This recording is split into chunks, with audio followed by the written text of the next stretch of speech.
down the street and we walking down that long intro. What is going on? Welcome to another episode of Ballers. I'm B Wise, I'm Trigger. and we're back with another one. How you doing today, Trigger? I'm I'm turning my fantastic, my camera off. brother. How you doing? I'm good, man. I'm good. I'm blessed. I'm blessed. I'm blessed. Miles, we he is here with us in spirit right now. Hopefully, he will be joining us soon. But we wanted to come in and get an episode in. Yeah, what's going on, Flash? How you doing, brother? What's up? What's up? What's up? We wanted to get an Hey, what's episode happening? What's in. happening, Flash? It's the off Ex- season, but we not off. So we wanted to come and get in front of y'all and talk to y'all. So we ain't gonna beat around the bush. Trigger, what you want to go into? I know you want to get some stuff off your chest with Bam's 83. Get to Yeah, catch y'all in man. the beginning. Let's go. What's up, Yeah, man? What man. is I up, need Flash? to. Well, we're a few weeks, a couple weeks, or whatever, however it is, many weeks removed from that historical performance, because it indeed was historical. I know a lot of people had a problem with how it was done, and just we'll get into all that. But the number one reason I seem to gather from this hate is that people hate because they tend to be Kobe Bryant fans. Now, obviously, we know Kobe, the 81 points he scored back in 2006, just over 20 years ago, just past the 20-year anniversary. It's kind of crazy to think about, actually, of that game happening. So that record stood second most points scored in the NBA game for 20 years until Bam Adebayo passed it up this season by scoring 83 points against the Washington Wizards. Um, I also want to say that a lot of people didn't really they probably didn't actually watch that game, because looking at there was a video that came out online that showed all of the fouls, so all the free throws that he shot, and I would say probably out of the 43 free throws he shot, probably three or four of them fouls were questionable at best. Everything else was legit. Like they legit fouled him. Okay. And here's the other thing too. You think about all the other guys in NBA history who have scored, 70 plus points in an NBA game. You know, um, how many of them play center? Not a lot of them, right? So everyone who's talking about all the free throws that he shot, well, guess what? Guys like Luka Doncic and Devin Booker, Kobe Bryant when he did it, um, even MJ back when he scored, he wasn't 70, but he scored 69. But like all these guys, play shooting guard, small forward that had these high scoring games. What do these guys do better than anybody else when they score? They shoot the ball. It's very, very hard to send somebody to the free throw line when all their points are coming off of jump shots. All right. Bam, as much as he's improved his jump shooting game and his 3-point game, is not a jump shooter. He still traditionally plays and bangs in the paint. So guess what? When you're in the paint, you're more likely to get touched by somebody or get fouled by somebody than when you are shooting a jump shot. If you look at any basketball player and ask them, you know, if all the fouls that you have had happen to you in your basketball life, you know, and you went to the line and shot free throws, how many of them came on jump shots? Probably not very many, right? Most fouls occur in the paint when you're attacking the basket. You get the defender at a disadvantage. You got more bodies around you. When you're shooting jump shots, you primarily at best you have one defender guarding you, and they're trying not to foul you. They're doing everything they can to not even make contact because when you shoot jump shots, children, it is a lower percentage shot, right? So just jumping, getting in their way, putting a hand in their face, it's enough to deter them from missing that shot. Now, when they come in the paint and they're at point blank range and they're trying to get a layup or a floater or whatever, they're right there at the rim. You got to be a little bit more physical to try to stop the basket, and ultimately that leads to fouls. So Bam Adebayo, who is a center, not a small forward or a shooting guard, who primarily plays in the paint and drew most of his fouls or all of his fouls pretty much in the paint, it makes sense as to why he shot as many free throws as he did. Wilt Chamberlain, the game he scored 100 points, he shot, I think, 32 free throws, which is like 11 less than what Bam did. But still, it was elevated because he's a center. Wilt Chamberlain is not a shooter. So, yes, these bigger guys score all these points in these games most times because they're getting fouled, or they shoot a lot of free throws because they're getting fouled around the rim. Whereas other guys are only shooting 10, 12 free throws maybe 20 free throws because they're just primarily shooting jump shots the whole time. That's why everyone's like, oh, I respect Luka Doncic scoring 73 points more. I respect um, Devin Booker scoring 70 points more because those guys, they didn't have to shoot 20, 30, 40 free throws. Well, yeah, they're not driving to the basket. They're pulling up and shooting jumpers. That's why they're not shooting those free throws. So, hey, 83 is 83. I don't care what you say. But also, another thing about Bam's 83 points, he was literally the only option. Tyler Hero, Norman Powell, Andrew Wiggins, none of them guys played. The ball just went to Bam every possession. Okay, so like, who else is supposed to be scoring? So Bam had to be the guy. I don't think he should have been the only guy, but he ended up being that guy because the other three guys ahead of him weren't available that night. And actually, the second highest scorer behind Bam came from a guy who averaged 8 points per game, and that was Simone Fontecchio, who scored, I think, 20 points. He was And he's hooping. played in like half the games this season. And they had another guy to start lineup who was in the G League at the beginning of the year. That is what Bam Adebayo had on his squad when he scored 83. A guy who was in the G League for half the season, another guy who came off the bench and only averaged 8 points a game. And he was down Hero, Powell, and Wiggins. And the team And was trying to tank that he was playing. yeah, and so is every other team that I'm glad you brought that up because let me just go down my little, okay. So yes, that was another point. The Wizards are tanking, that's why I scored 83. So every team or every player who has scored 70 plus on a team, was the opponent a bad team? Let's start with Kobe Bryant's 81 against the Raptors. What did the Raptors do that season? They finished the season 27 and 55. They were 13 and 27 going into that game.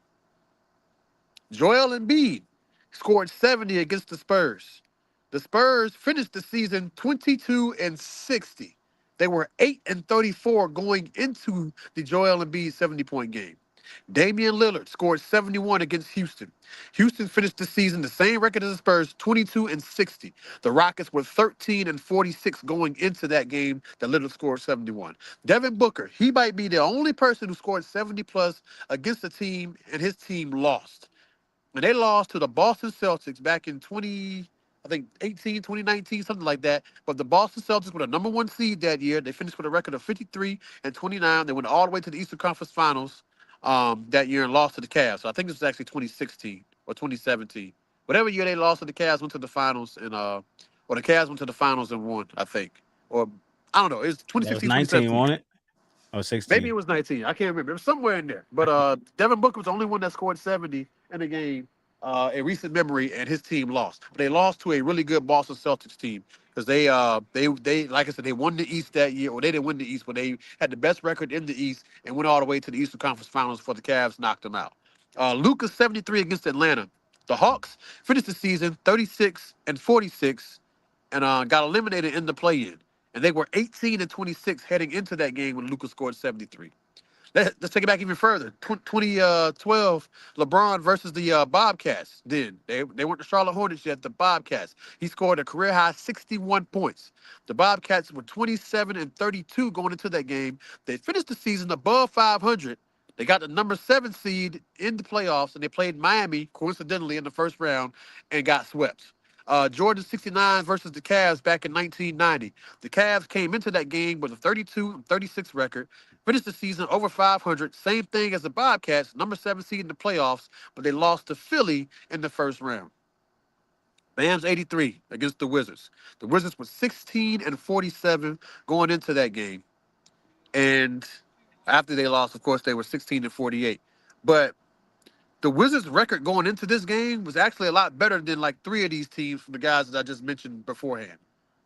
So we talk about that tanking nonsense all we want. Why was that not brought into question when the other guys, other than Devin Booker, because his team actually lost to a good team, when those other guys, Luka Doncic, Mike Jordan did it, Luka LeBron, uh, Joel Embiid, Damian Lillard, Kobe Bryant, when they had their big games, their career high games, they did it against teams who were terrible.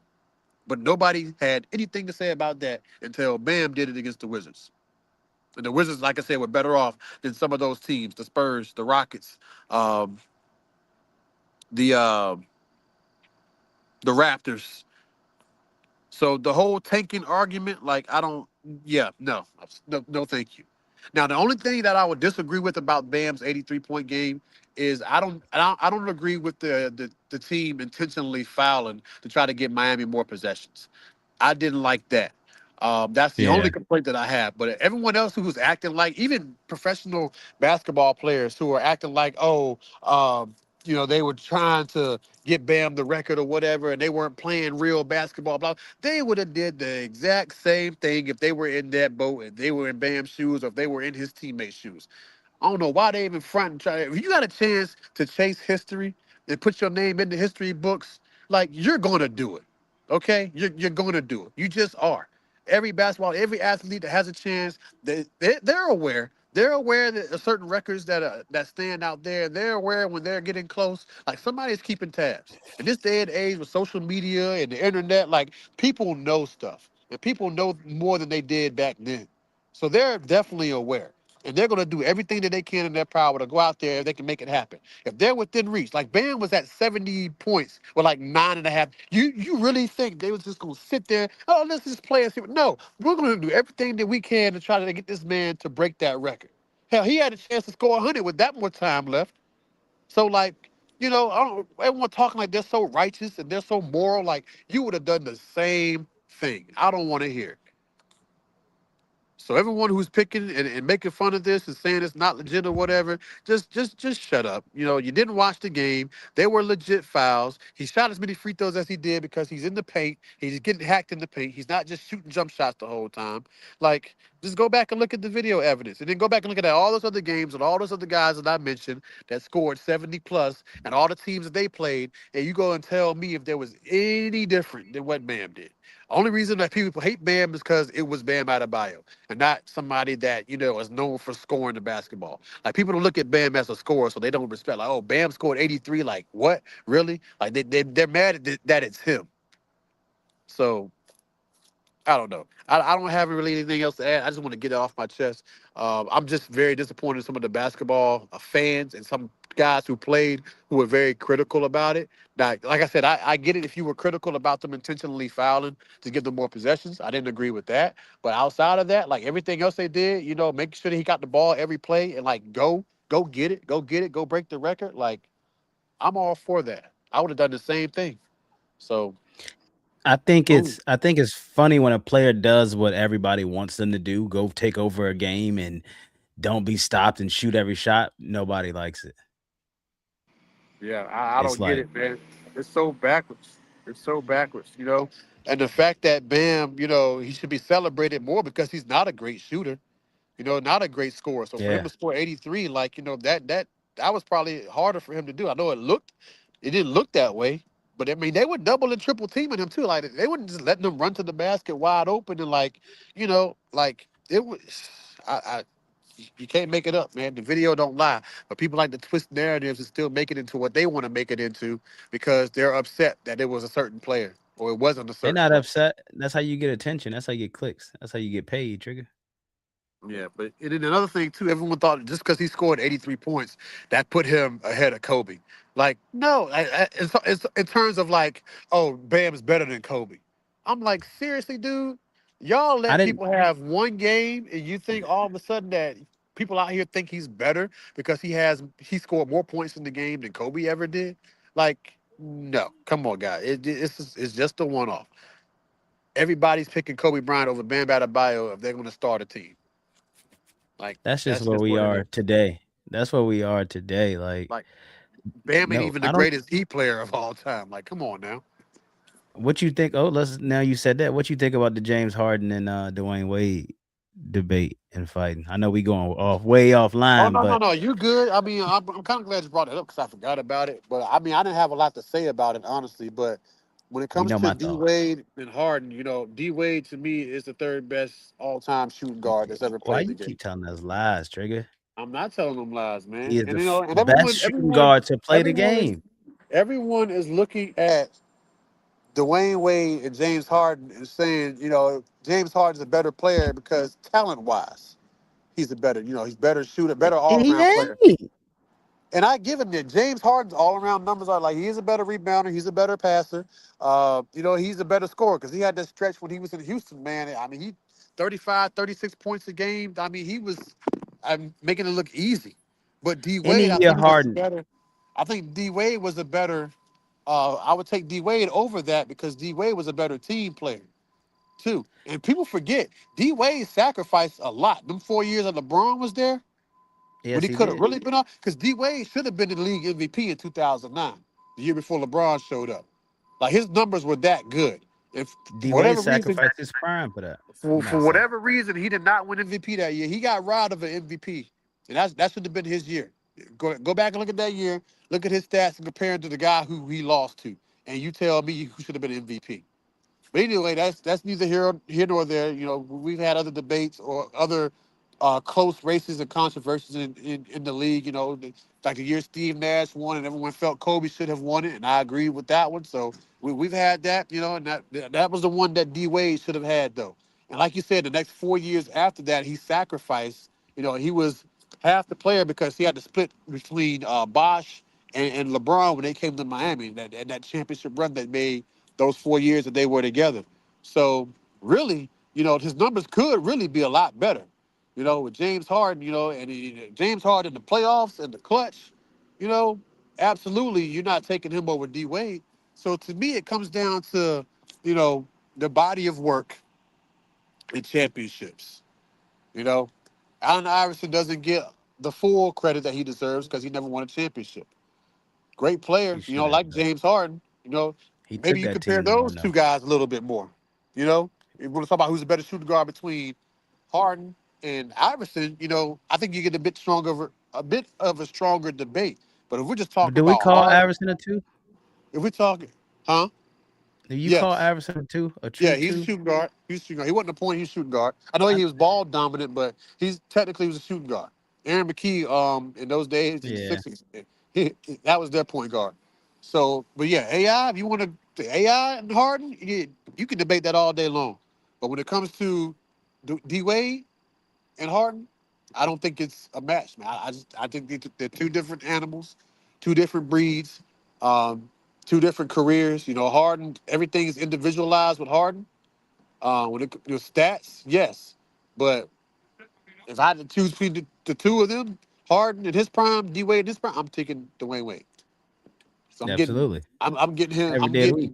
I'm getting All Star play on both ends of the floor, and he's gonna take over. And he's shown me he can win games. He can rise up in the clutch. We've seen the man do it at the age of 24 in the NBA Finals. Carry Shaquille O'Neal and a bunch of other guys on his back. He had one of the highest finals averages in points per game in the history of the NBA. Averaged 35, 36 points a game in that finals, in that 6 game stretch against the Mavs. They were down 0-2, and then they won 4 in a row. And that was a tough team. That was a tough team. I thought Miami was going to get swept that year, but that was a tough team. And they fought back. And Shaq played horrible. But D Wade carried that. I mean, one of the best finals performances I've seen in my time. Yes, Dwayne sir. Wade Yes, carried sir. that team to a championship, man. You can't take that away from him. I don't care if you want to diminish the 2 titles that he won with LeBron and Chris Bosh in Miami in the 4 years that they were together, but he's got one where he did win one on his own. And Harden can't say that. I remember I'm in the country. We didn't really have like I had cable and satellite, but I didn't really like pay attention to the sports like that because it was like I don't know whatever was going on. Didn't get to watch it, but I remember Daniel Robinson used to wear the Dwayne Wade jersey when we was in seventh grade every day, and I used to watch Dwayne Wade like Marquette highlights, and then go to the Heat, and then like watching him like build that up and go on that championship run that year, man. It truly like takes me back and makes me fall in love with these sports all over again. Oh Like yeah. that's why I love the passion we were talking about backstage with the boys now getting into it. Elijah watching Jalen Brown and wearing the jersey and sitting out here now on spring break with your friends playing ball. Like it's dope. It's really dope. Has Harden won a ring? No, he No, hasn't. he has not. That's why we can't compare him, Rim. I mean Flash. That's why we can't compare. Harden, But all right, Trigger. Harden's track record in the playoffs is horrible. When it comes to them needing to close out games or win games, he is a no-show. He lays And an D egg Wade. every single time. That has been his MO since he's been in the league. When his And D team needs a win and the ball's in his hands, he comes up short and has come up short every single time. Dwayne Wade has not. That's why, to me, the two are not equal. and Dwayne Wade was he was the first of that group, the Chris Paul, the LeBron, the Carmelo, to break through and win a championship, especially Yep, with how young he was. Like yep, that was, I yep. think, big back then too. That's not spoke about. Yep, in that 2003 draft, those guys, those top five picks, Darko Milicic, LeBron, D Wade, um, all those guys in that draft. D Wade was the one that got a chip before all of them. He was drafted fifth overall. Bosh was in that draft too, I believe. Yep, Bosh. Yeah, I think Bosh got picked up before he did. Melo, And yep, it's CP3. yep, they all, yep. D Wade was first. That's a good question. We appreciate it, Flash. We appreciate it. But let's stay on it, Trigger. NBA playoffs. Who do you have? I think right now the scariest team, and I'm gonna do one from each conference. For the East, I think the scariest team right now is the Boston Celtics. Currently, they are the number two seed in the East. Jason Tatum has just come back after a um, Achilles tendon injury that happened late last season that kept him out most of this year. It was even doubtful if he was even going to come back and play this year because Achilles, ACL injuries, all that stuff. It takes you know about a year to recover from that. But not only has he returned, he looks like he's like he looks like he's ready to go. Like he hasn't missed a beat. I know they've been kind of going through a ramp up period. They haven't been putting him out there heavy minutes, but he had a really good game against Miami the other night. Jalen Brown had 43, and I think he had a triple double or close to it. I can't remember exactly, but yeah, this team was rolling without him.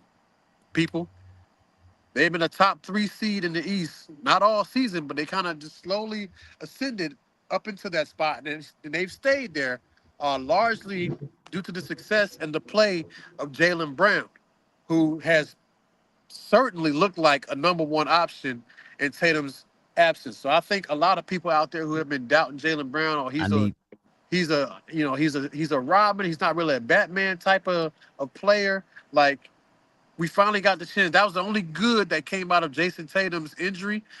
Was all right. Let's see what Jalen Brown does with this team without their number one alpha. And not only has he had them in playoff contention, but he has them as one of the top teams in the Eastern Conference before Tatum came back. And now with the addition of Tatum, if Jalen Brown can continue to play the way he's been playing and like it doesn't get cut into as much, because obviously Tatum's gonna he's gonna get his too, and he's gonna take some shots away. Um, but with Tatum coming back and they looking as good as they do, man, they are a scary out. And right now there's question marks around the other teams. Detroit, they've been the number one team pretty much all season. Cade Cunningham being out, ain't gonna be the same. is that going to, that layoff, is that going to affect him come playoff time? How is Luca that? with the hammy. How's it two now? How's that gonna play out with him missing that time and getting his timing back and going through all those things and trying to get back to being his dominant self? The New York Knicks seem to be very up and down all year long. They've been holding on to that number three spot. But there's a lot of questions about them. And Carl Anthony Towns, the consistency there. Mikal Bridges, is he finally going to show that he was worth them 6 or 7 draft picks? Because he hasn't seemed like he's looked that way since he left Brooklyn and that big trade that they acquired, all those picks to get him. Jalen Brunson obviously going to be Jalen Brunson, but outside of him, who can you trust on that team to get you through a 7-game series against the Boston or against the Detroit, right? Cleveland, they're kind of a wild card. But I'm not really too sold on them even after making the James Harden trade because again, James Harden's history, everywhere he's gone, every team that he's played with in the playoffs, You know, at some point it's come down to him having to make a play or do something, and he's failed his team in big moments time and time again. So, you know, the Cavaliers having James Harden, you know, I'm not thrilled by that, given his history. Donovan Mitchell is a stud, so we'll see. But outside of those four teams, I don't really have anybody else in the East that's going to be a huge threat. I mean, Toronto, they've been tough, but I just don't think they have enough. Orlando, Charlotte, Atlanta. Atlanta's going Charlotte on a gonna be great tough. run. Yeah, Charlotte yeah, gonna they be tough. have. I just think that they don't have enough. Atlanta, I don't think they have enough, even though they had one of the best They records got in the the best league 3-point shooter since in the they pretty league. much traded Trey Young, which is kind of wild to think about. Um, but the Hawks have sneaked up in there. The Miami Heat, we know they're not going to do much. They're just going to give teams a good matchup and give them a warm up for whoever they face in the next round. Um, but yeah, that's about it in the East. I mean, those first four teams I talked about, the Pistons, the Celtics, the Cavs, and the Knicks. Those are really the four that you're gonna have to watch. For the Western Conference, So I'd say my lem- scariest team would probably be the San Antonio Spurs. Um, I can't I wait to know watch either OKC versus San Antonio or OKC versus. I mean, I'm sorry, OKC and San Antonio versus Boston.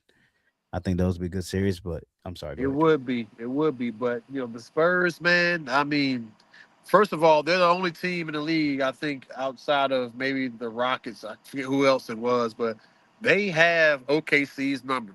They just do, and that scares me for OKC if them two teams meet in the playoffs. And well, assuredly, assure you they'll meet in the Western Conference Hell Finals yeah. if they do. However, yeah, the Spurs are scary to me, man. They just and the other thing too is that they can trade and go get a Giannis. Like they could have easily Hmm. been a team and they decided, no, we like what we got. We're just gonna hold on to our picks or whatever and keep building. And it has worked. Like they pretty much built this team through the draft. They had a couple bad years and ended up getting players like Wimby and Then they're gonna and win the Harper. lottery and get Daryl Patterson. Yep, and Harper, they could win the lottery and get Patterson, pull a Dallas Mavericks, and got lucky Yeah. getting Super Flag and all that. You never know. But, yeah, the San Antonio Spurs, I think right now are the scariest team out west. Obviously, you can't overlook OKC. SGA is playing like the MVP. Um, they're going to be tough regardless. And, you know, I keep my eye on Houston, with KD there. I think the point guard play is going to hurt them eventually at some point. Van Vliet's That's my not coming only. back. That's my only. Huh? Van Vliet's not coming back. Van Vliet. No, he I tore his can't even say. ACL. He tore his ACL at the beginning of I the thought it year. was early enough he can come back. Okay, it was It that. could be. It could be. Maybe. Maybe. I don't know. But all I know is it happened. At the beginning of the year, and it's. I don't know. I don't know. But I think point guard play, like I said, will catch up with them. I also think the Nuggets could be a quiet, like dark horse team. I mean, they got championship Yeah. pedigree. Jokic is still there, Murray's still there. They still got a good core around them, so like you can't count them out. The Lakers, I'll watch them too. They've been up and down, but they've been better Well, since Luca All Star hurt. break. Luca is hurt. He's out for the rest of the regular season with a hamstring right now. So we'll see how that affects things when he does come back. But I think they'll be fine. But yeah, I say those are the teams right now in the West. The Lakers, the Rockets, the Spurs, the Thunder, the Timberwolves, and you can't forget about them either. Forgot about them. I still don't think they have enough though. Like they'll make it tough for whoever they play, but I just don't think they have enough to get over the hump. The Nuggets, could be a team like I said that could run it and get back to the Western Conference Finals. Although I know we're talking about OKC and San Antonio as the top, two teams, but don't count out Denver with that championship pedigree, and Jokic, who could be on his way to winning another MVP, averaging a triple double, No, walking SGA, triple SGA double. got it. SGA got it, man. With all these people who Luca can't get it, K can't get it, Anthony Edwards can't get it. Um, who else? Wimby, can he get it? Wimby might, I think. Yes, yeah, Wimby's in the running. Jalen Brown, I think, is in the running too. If they want to Yeah, go to the Jalen East, you Brown. look at that. I think he's the I just only worry. one though, man. I think the NBA playoffs is going to be exciting this year if everybody is Oh yeah, healthy. it is. It is, man. I'm looking forward to it.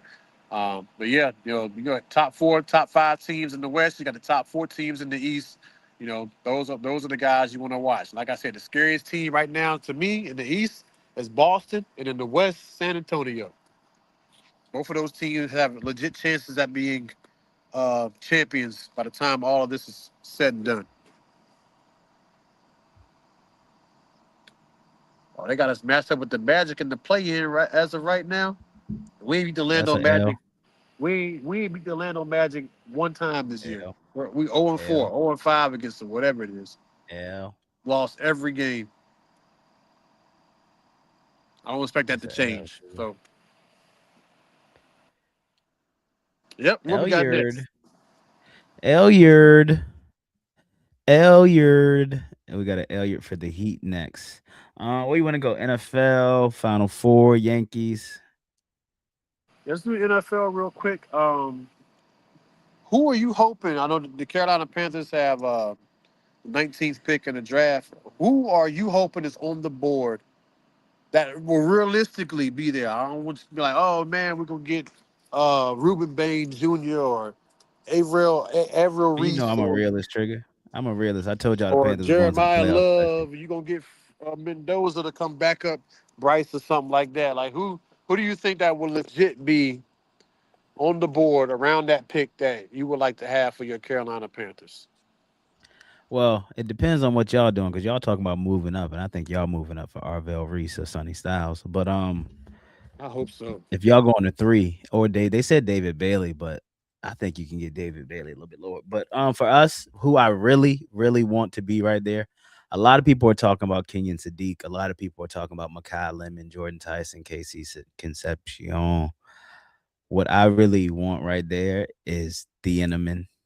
I want the Eneman. I need the safety Realistic, right there. realistic. Um, He be hovering around in that area. I'm looked at a bunch of mock drafts and seen his name kind of in that tier. So yeah, that'll Minnesota be is a who we good one. worry about because they just had the retirement and y'all.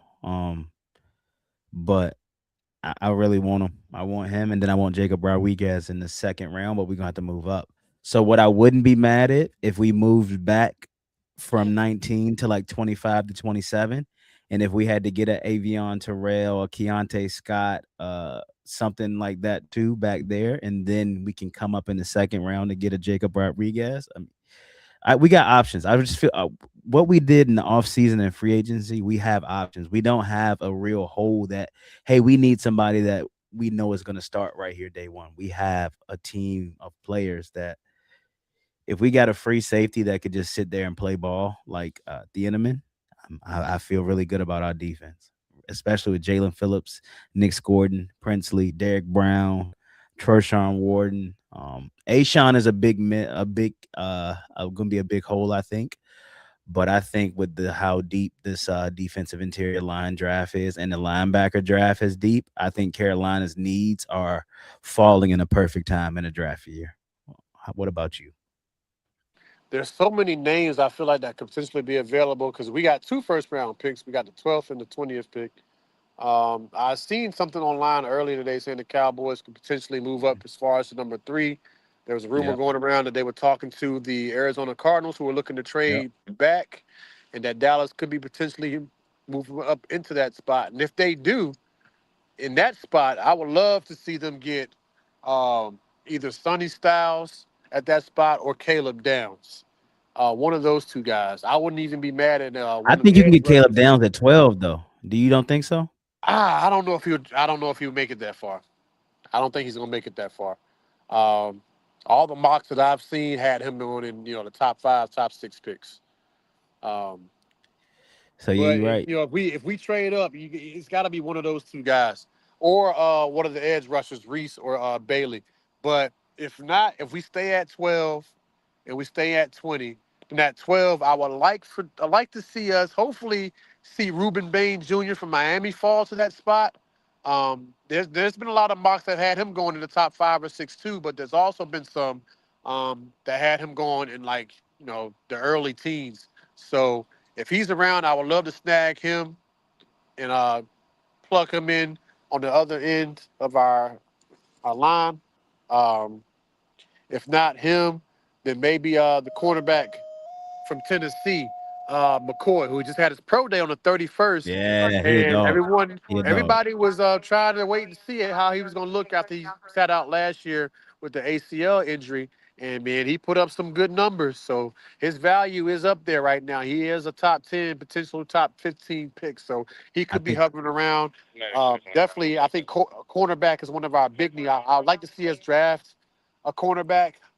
If we stay at 12 or 20, get a cornerback or somebody in the secondary. But corner, absolutely. Um, so not him or not Ruben Bain Jr. Um, at 20, if we if he's still hanging around, I like the Eneman, like you said. I would not be mad at getting him. I also would not be mad at getting the cornerback from Clemson. You just mentioned his name. Avion Terrell. Yeah, Terrell. You, it's He a would be. lot. McNeil Warren, C.J. Yeah. Allen, Anthony Hill Jr. I got a Yes, lot. That's a yes, lot of yes, talent right there. yes, yes, A lot of yes, yeah. talent. Anthony Hill Jr., C.J. Allen from Georgia, absolutely. I would be okay with either one of those picks. But the pick that I would hope that's there, like I said, would be Thieneman. I wouldn't be mad at grabbing that one. I Um, wouldn't. I wouldn't be mad if y'all got a receiver at 12. Trigger. With the news you with George know, Pickens, not. I wouldn't be yeah. mad if I y'all mean, got one I of these wouldn't. receivers at 12. As much as I like for them to be Makai Lemon in the slot. as much as I would like for this team to be defensive minded and get every good defensive player that you can in the first round and try to really bring the defense back up to par, it would be a great safety net in case things does go south with George Mm-hmm. Pickens. So I've kind of changed my stance a little bit when it comes to the Cowboys because I'm a fan. They better draft every defensive player that they can get their hands on. Like defense, no offensive player. You draft one offensive player, and turn it in my fan membership card, like or whatever. I'm getting rid of my Cowboy stuff. But given the situation with George Pickens and how usually some of these franchise tag situations play out, it's one or two things, right? They work out a long term deal, everybody's happy, Yep. or player gets unhappy, gets traded, whatever. Um, you know, so a little insurance policy at 12 or 20. You got a couple of receivers, Carnell Tate, but Kyle Lemon, like you said, that'll be hovering around that aren't going to Carnell be, Tate would be good. they might not be jumping off the board right away. But there are some receiver needy teams that are in the top 10. So I don't know, but we will see. We will see. But um, I won't be mad. And I think the Cowboys have come out and said that somebody asked him, I forget if it was Stephen Jones or I think it was Stephen Jones, somebody in the front office. It wasn't Shotty. But if somebody in the front office, they did an interview, they said, hey, are you guys going strictly defensive in the first round with your two picks? Or are you going, best player available? And the Cowboys said, oh, we're doing best player available because, one, I think the Randy Moss draft still haunts them back in 98 or 99, whatever that year was, where they Mm-hmm. passed on Randy Moss and they drafted Greg, what was his name? Greg Zonka. Ellis. Greg Ellis, Oh, uh, defensive lineman, and Randy Moss haunted them for years after that. And so the situation came up with C.D. Lamb back in the 2020 draft, right? C.D. Lamb was not on the Cowboys board, but the way that draft fell, you had the top three receivers that year. You had Jerry Judy, Henry Ruggs, and C.D. Lamb. Now they had Lamb ahead of Ruggs, but then a lot of people said Jerry Judy was the best receiver in that draft. But for whatever reason, those three receivers were not drafted in the top 10 like everybody thought they would be. And CeeDee Lamb fell all the way to 17, the Cowboys. But I think the Cowboys were ready to take somebody else because they didn't think CeeDee Lamb would be there. And it happened to have an opportunity that Lamb was available. And they're like, well, we got to take that guy. He might be Randy Moss all over again. And I think the Cowboys, out of the three receivers, Jerry Judy, Henry Ruggs, CeeDee Lamb, Cowboys definitely won that one because what have the other two done? One of them ain't even in the NFL no more for circumstances that occurred facts. off the field. He I'm not may gonna be get back into though. that. Yeah, he could be back, but we're not gonna get into that. I don't want to, kick dirt or drag his name through the mud any more than it already has been. Um, and then Jerry Judy obviously has struggled in Denver and has struggled in Cleveland, really becoming that guy and breaking out. So CeeDee Lamb was definitely the better receiver at the end of the day when it came down to those three guys coming out of the draft. that year. So yeah, if the Cowboys have an opportunity where they have a player available that might not have been there when they planned things out, I think they're going to do the same thing they did back in 2020 with CeeDee Lamb, and they're just going to take the best player. Um, Hopefully that helps our defense a lot. Or if it's an offensive player, they better be really good, and it better make sense. Yeah. But I think if they do go offensive, definitely a receiver, because you got to look at the whole George Pickens situations. You can't be too sure about that. And if you do keep Pickens around, well, now you got another young receiver out of the draft. You know, it'll be a really good receiver trio. So What happens if maybe Jeremiah that. Love falls? Correction, anyone respond with medical industry check Boston Apple. I don't think you go for it, man. We You got to trade that pass pick. it. You got to We pass trade up that pick on and it. we get more picks. If Jeremiah Love is somehow sitting there at number 12, man, the Cowboys better look the other way. We don't need another running back. I think the one we have is good enough for the offense that we have and the things that we're trying to do. It's not bad to have two in this league, Trigger. It's not bad to have two, but why spend a premium to have? Why spend a premium first round draft pick on a running back when you already kind of have that position cemented already? Like, yeah, you can bring him in and have a two-headed monster on offense, but like we need to get better on the You defensive side of the ball. you want me to We give we you? You we want me to give you? we done okay with just Javante Williams. Like we don't need Chuba more in that Hubbard and area. Rico Dotto. Chuba Hubbard and Rico Dotto. I see. I know. I see what you're saying. I do, but I'm telling you, um, if we Javante got Williams ankle if we mess got up. too What many. happens? We got He's backups. fine. We got a couple backups that we already drafted in the previous years that are probably ready to step in and fill in those holes. So I don't know, but like running backs, man, I don't put a lot of value into picking them too extremely Yeah, I high would. anymore, because they really have like a 3 or 4 year prime, and then after that it's like they kind of just Unless you're disappear. Derrick Henry. Yeah, but Derrick Henry's just a different. He's just Well, different. but let's keep it. But yeah, we can't. Jeremiah Love, and we just can't. We got to go defensive. Best defensive player available. And that's where I'm at with it too, Trigger. All right, let's Yeah, keep it moving. So, you go ahead, Trigger. You go ahead and finish. I was gonna say unless we had a big hole at running back, then yeah. But because we don't, I wouldn't. I wouldn't. I I think it's wouldn't overdo it. I think it's value at running back at in the lower rounds because I think people forgetting about these these Penn State running backs that were first, second round picks last year that still in this draft that we forgot all about. So, Mhm. but like I said, let's keep it moving. Shout out to MLB The Show 26. The Yankees brass are at my game right now, looking at this shortstop prospect that's hitting 657 with Good 55 gosh. home runs. 55 home runs. He's getting ready to come up to the Yankees. He got drafted the first round, pick 18. So Trigger, the Yankees about to get help at shortstop. Somebody that can take the pressure off Aaron Judge. Aaron Judge can hit 3. I can hit 4. Yeah, let's hope that happens in real life. Um, but anywho, just a quick Yankees update. And I'm not putting too much stock in it because it is still early. There's a lot of baseball left to be played. But I cannot let this go without saying that the Yankees pitching looks really good right now. Yeah, I do. Uh, the Yeah, New I do. York Yankees currently are after today's World they had Series. an afternoon game earlier today against the Marlins. Started the series against the Miami Marlins, and the Yankees opened the season last week on a West Coast trip. 6 games on the West Coast. They had 3 against San Francisco, 3 against Seattle, and the Yankees won 5 out of 6 of those games. They swept San Fran. They actually only held San Fran to just 1 run across 3 games. First 2 games of that series, the Yankees held them scoreless. They beat them 7-0, I think 3-0, and then they beat them like 5-1 or something like that. But to just the pitching to hold that team to 1 run, a team that's expected to compete with the Dodgers in the NL West this year, pretty good, pretty good. They have a pretty good roster Pretty too, and they got good. good pitching. But the Yankees went 3-0, and they only gave up 1 run. Now, fast forward the next series to Seattle. They lost the first game in Seattle, but they won the two after that. So they ended up winning the series. Like I said, they went 5-1 on the road. They came home today to face the Marlins. They won game one of that series.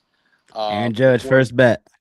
Yeah, Aaron Judge, first at bat in front of Yankee Stadium this year, ends up in a 2-run home run after Will Warren gave up a home run in the first inning and a 1-0 score going into the bottom of the first. And Judge quickly, within two at bats, put the Yankees back on top. And they stayed on top for the entire afternoon. Ended up winning 8-2. The only runs given up were two solo home runs by Will Warren. So the bullpen with another shutout performance. The bullpens look really, really good. The pieces that we picked up at the deadline last year looked really good to start this season so far. And I know that was probably the biggest question mark by the Yankees coming into this year was their bullpen was not that strong. Now, the starting pitching we knew was going to be really good, especially when Cole and Rodon come back.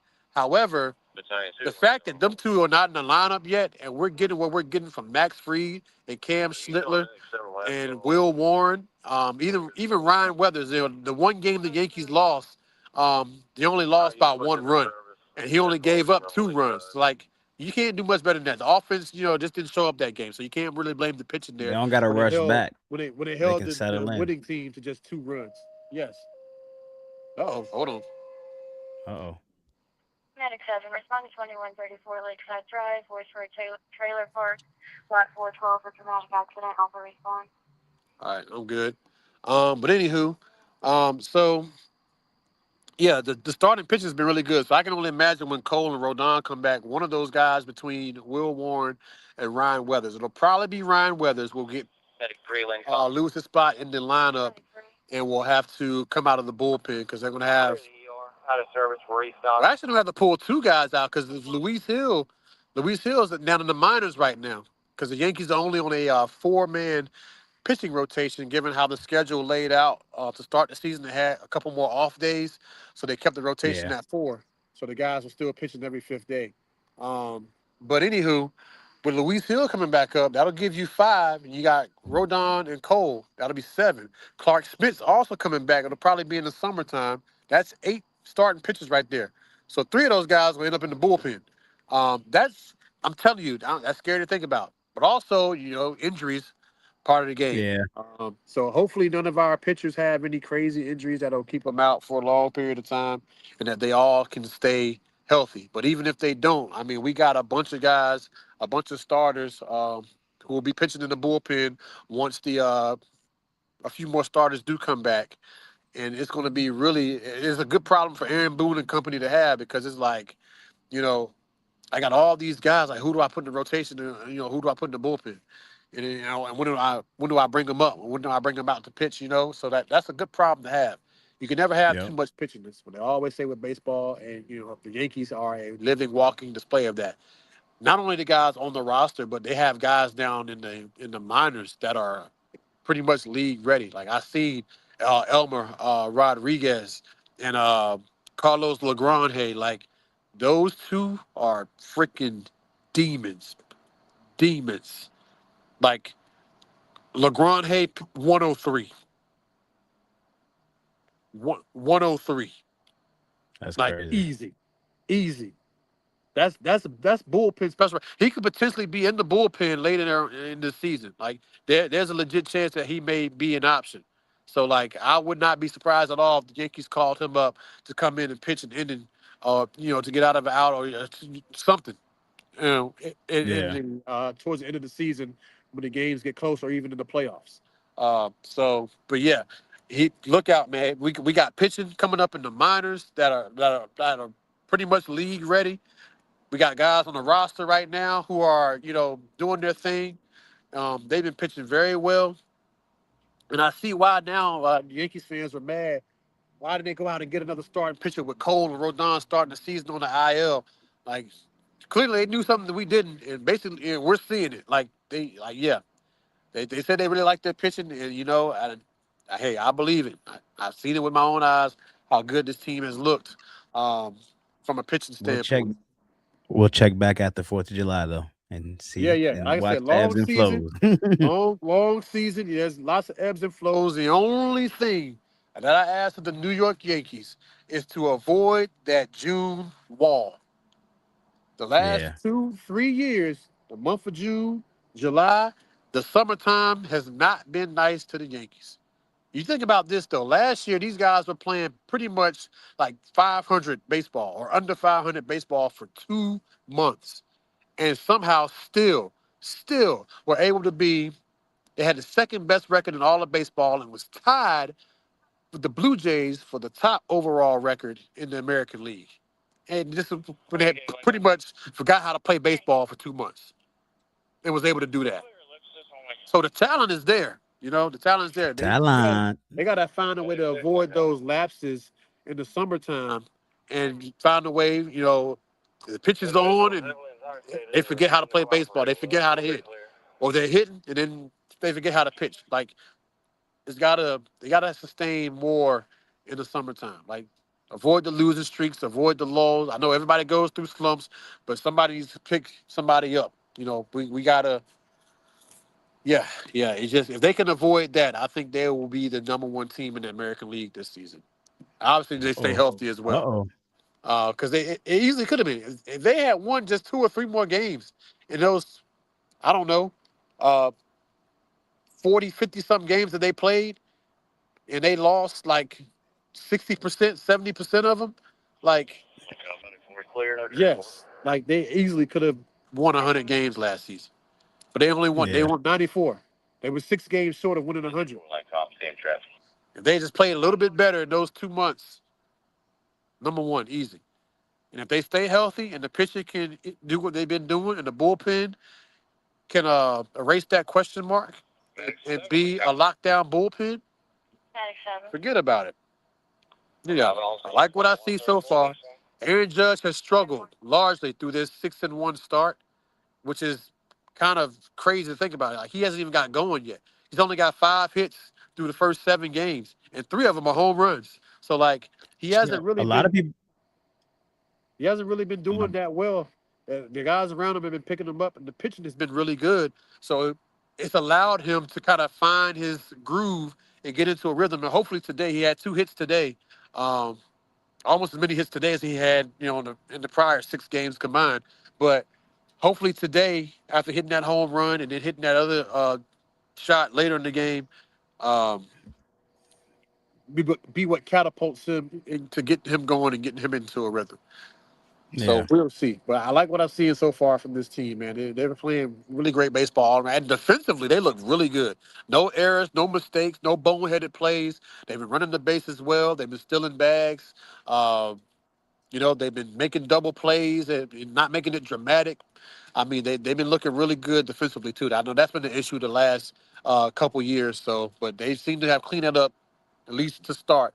So we'll see how that goes as the season goes. hold on, Trigger. Yep. Seven's a pace. I copy. Oh, dang, my bad, Miles. I ain't see you sitting there, brother. My No, it's bad. my bad. I thought you said we weren't gonna start till 9:30. No, I said I had to go somewhere 9:30. Oh shit, my bad. I read that wrong. I'm sitting here watching 60 Days In, watching the marathon. That's You my good, fault, brother? man. You good? No, you good, bro. You I saw good. 9:30. I was like, well, shit, I got time to clean. I didn't cook. That's my fault. Shoot, we can go back. Hold on, give me 1 second. Y'all can chat. I gotta go deal with this little girl anyway. Hold on 1 second. So, I mean, what we talk? What do we already talk about? I So see. I I've been came on for on. 55 minutes. No, I talked about Bam Adebayo's 83-point game, and kind of gave my thoughts on that. We talked about the NFL draft, who we want. I was trying to be wise, be realistic. Like, all right, I got a 19th pick.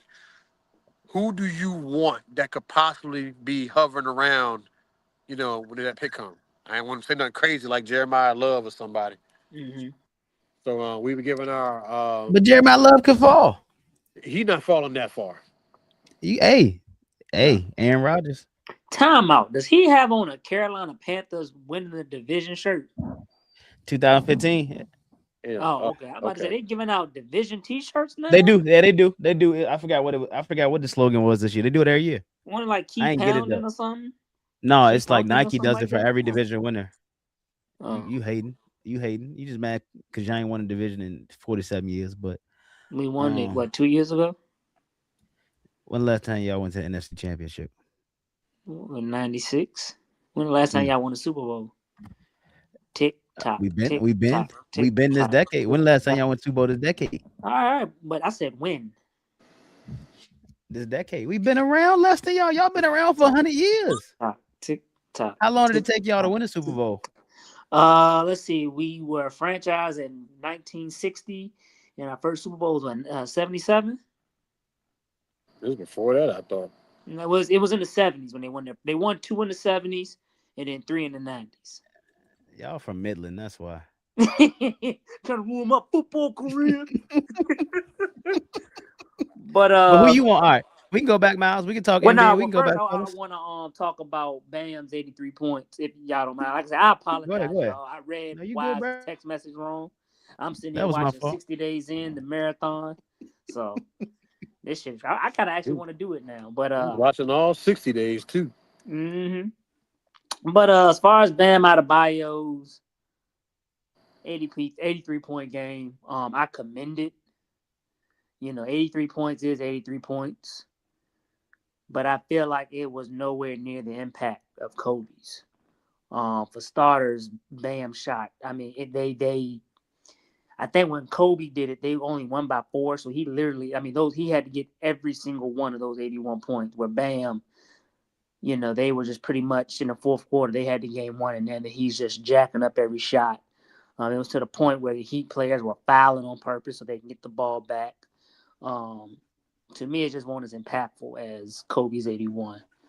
But 83 points is 83 points. And also, I think a lot of people don't like it because, Bam is nowhere near on the level of Kobe.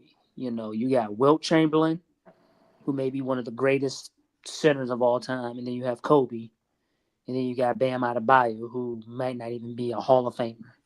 So I think that has a lot to do with it as well. So I think the impact, the way he got them 83 points, and then the fact that he doesn't have the cachet as Kobe and Wilt Chamberlain. I don't know if you agree or disagree, Trigger. No, I agree with you. Yeah, it definitely was not impactful because Kobe, they were trailing. Mm-hmm. He had to pretty much go off, and they took that game over and won it. So yeah, it's impactful from the standpoint of, yeah, they pretty much needed what Kobe did to win that game against a bad Toronto team, whereas the Heat were already blowing out the Wizards. It was like 9 minutes left. He was at like 70 points or whatever. So they was like, let's just go for it. Mm-hmm. Um, the point I made earlier when I was talking to Be Wise about it was, people don't think basketball. They really they talk a lot about I don't like this and it's a fraudulent 83 points or whatever. It's Bam Adebayo. He ain't better than Kobe. He ain't better. Or like, yeah, he's not better than Kobe. Nobody said he was better than Kobe. Like, come on, you really using that logic because he scored more points in the game than Kobe did, and he better than Kobe Bryant? Like, that's. I can't talk basketball with you if you really think that that's an option or a possibility for people. But anywho, so the point I made earlier was you look at all the guys in the NBA who scored 70 or more points in the game. Most of them were shooting guards or small forwards or whatever. They weren't centers. They Mm-hmm. were shooting a lot of jump shots and threes. Whereas Bam was a guy who plays in the paint. He's not really a shooter. Now, I know he attempted 23s. He only made 7 of them. But a lot of them fouls that you saw, and there was a video that got released online of all the fouls that led to the 40-something free throws that he shot. A lot of those fouls were in the paint and around the rim. And if you think about it, Wilt Chamberlain, same thing. He shot, I think, 30-plus free throws in the game that he scored 100 points. A lot of free throws. But, again, he's not a shooter. So if he's around the basket, you have point-blank range, it's more defenders, you're more likely to get fouled more versus shooting jump shots. If you ask any basketball player who's ever been fouled, every time you get fouled, is it on a jump shot or are you in the paint? Most players will tell you, damn near every player will tell you, that I've gotten fouled more in the paint than shooting a jumper. Because when you're shooting a jump shot, you got one guy guarding you. And he's going to do his best to not foul you because you're shooting a low percentage shot. You are doing what the defense wants you to do. You were essentially bailing the defense out as an offensive player by shooting a jump shot, a contested jump shot. Mm-hmm. So I'm not going to foul you and put you on the free throw line and give you an easier chance to get points. I'm just going to put my hand up and hope that deters you enough to miss it. But when you get in the paint and you point blank range, well, now I kind of have to, I got to bang with you a little bit. Like I can't just let you just put it like there's more contact, there's more bodies. So of course more fouls are going to be called when you are playing in the paint more versus shooting jump shots. So when we look at Luka Doncic, who scored 73 against the Hawks, you look at Damian Lillard, who scored 71 against the Rockets. Look at Joel Embiid, who scored 70 against the Spurs. All those, they were shooting jump shots most of the night. They didn't shoot that many free throws because they were too busy shooting jumpers. They weren't getting fouled shooting those jumpers. So that's why people make the argument, well, Bam shot 43 free throws. He should have scored 80. Well, Bam's a center. Although he's not a typical build for a center, he plays center. He plays with his back to the basket. He's not a shooter or a scorer like Luka Doncic and Damian Lillard and Joel Embiid and all those other guys who like to shoot jump shots all the time. So, yes, and like I said, Wilt Chamberlain was never a shooter, but he shot 32 free throws on his way to shooting or scoring 100 points. But yeah, you're gonna shoot more free throws when you play in the paint more. So that to me made sense. Like I didn't look at that as, oh, he's just he's out there pulling the SGA like he's just drawing fouls and shooting free throws. Like he was legit getting fouled, and two, again, he plays in the paint. He's not shooting jumpers every time down. I need Wise, if you can, when you get the chance, look up. 'Cause I know David Robinson. He scored 71 one time, and he's a big man. I want to see how many free throws he made or he shot that game I think that was the last game of the season when he was trying to beat Shaq for the scoring title. He scored 70. So I'm just curious, but yeah, I agree with those great points, Trigger. And then as far as the Yankees, for me, it's kind of early. 18 to 25 from the free throw line. Is that David Robinson? Yes, sir. Okay. All right. So as far as the 25 Yankees, free throw attempts. Yep. So yeah, that's up there too. Yeah. Well, when you score that many points, you are going to get to the free throw line, a lot. Yeah, I think Luke only shot like 13 free throws in this game, but again, he was just pulling jumpers the whole time. Yeah. But as far as the Yankees, for me, I like what I see. They're 6-1. Like Trigger said, I know Judge is struggling.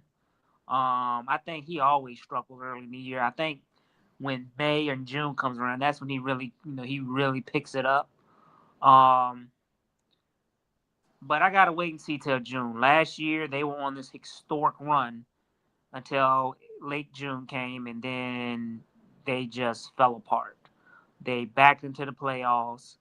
They barely beat the Red Sox in the opening round, and then they got mollywopped by the Blue Jays. It's good to see that their defense is better because for the past 2 years, their defense has been horrible. I think their defense is one of the reasons why they lost the World Series. I don't know how Jazz Chisholm is doing. I've heard he is struggling as well. I don't know if that's true or not true. Yeah, he's struggling at the plate. He hasn't hit any home runs yet, but when he gets on base, he's been stealing. Well, that's what I'm saying. Is he getting on base? Yeah, that's the thing. When he does get on base, it's good for us, but he got to get there. Okay. He got to get there. But yeah, I don't. Now he played well today. He had a couple. I think he had a hit, and then he got on base. He drew a walk or maybe two. I think everybody on the Yankees walked it because they walked us like 12, 13 times. Like no lie. Okay. Well, and I'm not expecting Jazz. I don't need Jazz Chisholm to hit 40 home runs. That's not his. I don't either. I wish he would stop going for it. Just put the ball in play. Yeah, his base. job is to, like you said, get on base because I would really want him to be leadoff, but he can't get on base. I've heard that our pitchers are they have one of the lowest ERAs in Major League history in the first 7 games, which is not saying much because you got 154 more games to go, but I'm going to wait and see till June because last year they were looking like they were going to be the top dog, and then they plummeted. So I just got to wait and see till June when, it gets warmer, pitching gets harder because it's warmer, so the balls are going to fly further. Injuries are going to, this is when players get injuries. those long hot days, where it's gonna be 90 degrees. That's what I want to see. So, but you can't beat 6-1 right now. Off to a good start. So. Yep. Great start, man. Everything's clicking. The bullpens look really good. The starting pitchers, Cam Schlittler is pretty much Garrett Cole Jr. Okay. I mean, just when he came in midway through last season because of all the injuries, man, from the very first time he pitched, I was just like, I don't know. I've never been a baseball scout, but some guys just have it. They just have it, and he definitely had the look. And like, I was like, yeah, he's gonna be, if he can stay healthy and continue to get better, he's gonna be really good. And he pretty much is good. Like, I can't really remember any games that he struggled with last season outside of the games he played against the Blue Jays in the playoffs and in the regular season. That's really the only time he struggled. But other than that, I mean, he's pretty much been good. The Yankees' offense has let him down because there's been some games where he's pitched great, but the offense didn't show up. I remember one time I was just like, the Yankees hate, Cam Schlittler for whatever reason. They hate him. They just, whatever reason, when he pitches, they just stop hitting. Mm. He giving up 1 run, 2 runs, 3 runs. I'm like, all right, we got to score. Like, that's what you want your starter to do. Like, Is he don't give up more than 3 runs. We good. Is he in the top of the pitching rotation? Yes. So that's probably why, because now the batters are playing the other team's top pitcher. So that's probably. I mean, I'm not saying that's why, but I could see that. I would say that would be a reason. If he was on the bottom order of the pitching rotation, then the batters would be playing, someone who's, a pitcher who's not as good. So, unfortunately, I just think that might be the reason. I mean, I don't know.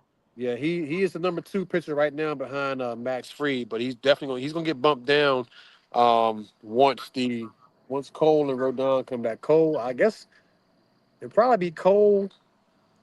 It's got to be Cole, Fried, and I'm kind of, you go Rodon and Schlittler, or Schlittler and Rodon. I mean, I don't know. You see what I'm talking about? This is a good problem to have right now. Like, Carlos Rodon is like your third or your fourth best starting pitcher. If Rodon is doing his thing, I will move Schlittler. I mean, I can't pronounce his name. I'll put him in the 4th, so that way the Yankee batters are not facing the top pitchers when he's pitching. But when you come off injury, you don't know. So.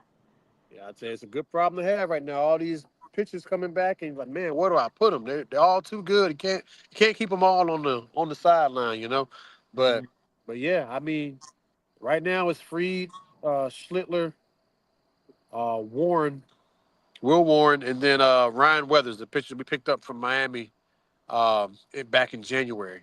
Okay. He's really decent. He's definitely gonna get moved to the bullpen. I feel like once Cole or Rodon comes back. Whoever comes back first. But the good news is when the season started, originally Garrett Cole was going to be placed on the 60-day IL list. They put him on the 15-day IL. That's how. What does IL mean? Injury list. Oh, okay. I didn't know. So what is the difference between IL and DL? Disabled list. Yeah, disabled means they just more serious injury. Okay. So. Yeah, 15 days, there shouldn't be anything, or 10 days shouldn't be anything significant. So that was a good sign, because initially he's supposed to be out until June. And he has progressed so much with his elbow, and his sessions have been so good. And he even pitched in a couple of spring training games. The last couple games he pitched, or the last week he pitched, I think, a couple times. And he felt pretty good. It looked really good. So it's like, hell, we don't need to put him on a 60. Fuck 15. Like, maybe he'll be good to go before the month is over with. So we'll see. And he'll come back the same time Rodon comes back, and we'll have 2 of our aces back before the month of May. That would be really good. And we're rolling right now without him. Like, that can only be, things will get better. So the only difference between the disabled list and the injured list in baseball is the name. Starting in 2019, MLB rebranded the DL to the IL to avoid falsely equating temporary athletic injuries with disabilities. while all Okay. rules, time frames, 10-day, 15-day, 60-day, and roster implications remained exactly the same. Okay. I'd never heard of IL. That's why I was asking because I always heard DL. I mean, hell, Yeah, I heard DL too. When I play MLB the Show, they still have DL. So, Shout out to MLB the Show. We about to go to the Yankees. They here looking at me now. Shortstop trigger. hey man, I went 148 and 14 in regular season, and Golly. I'm down 2-1 against the Chicago White Sox in the ALDS. Bro, the White Sox. Yeah, well, Bro, yeah, first of all, 114. You said 100. No, not 100. Wait, what you said your record was? 148 and 14. And he played every 148 game. wins, and you down 2-1 to the White Sox. If you lose that series, it will be the worst loss in the history of baseball. I Just would let be you know that. I would be so pissed. I've been doing this season since Christmas break. So if I lose this series, I don't want all them games to lose in the first round. I might tear this apartment up, bro. Typical Cowboy. That is wild to me. 148 wins, and you're gonna lose to the White Sox. Wow. Yeah. Well, I hit 51s. What's the first league in my road to the show? I got 26. I hit 50 home runs in the minors. The Yankees called me up within a month. Now I didn't hit 25 in the second one. Now they out here watching this game. We about to go play shortstop. You hit 50 home runs in a month. In the minors. I hit 50 home runs in the minors. Not in a month. In a month? Okay, I thought you said a month. I'm like, wait a minute. It might have been a month. How many games you get in a month? Maybe what, 27, 25? 26. I did it about 25, 30 games. I was hitting about 2 or 3 a game. Oh, see. So what you got the difficulty on? That don't matter. Easy. That don't matter. Okay, yeah. Rookie.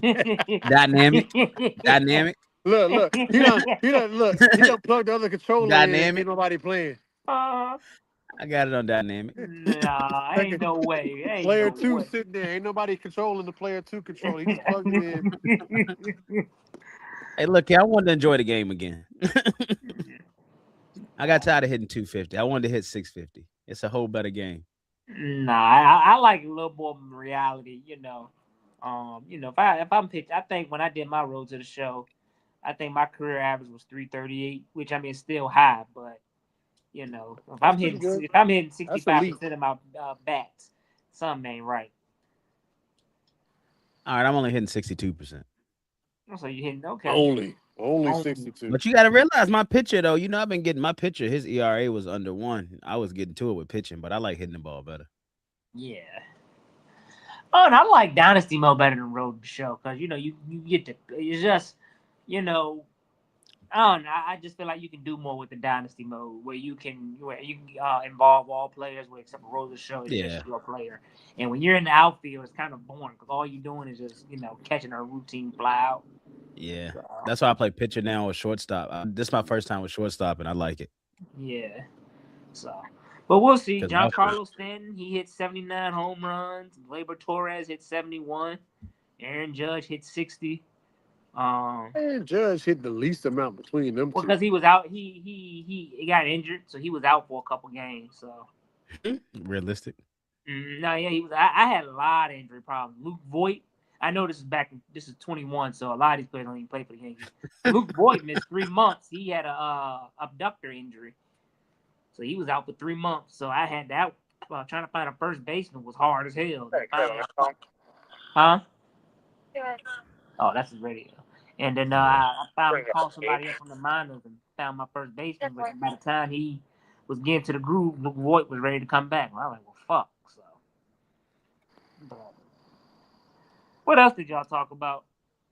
NBA, how you feel about your Pistons? Oh yeah, we did cover that. Playoffs. I feel great.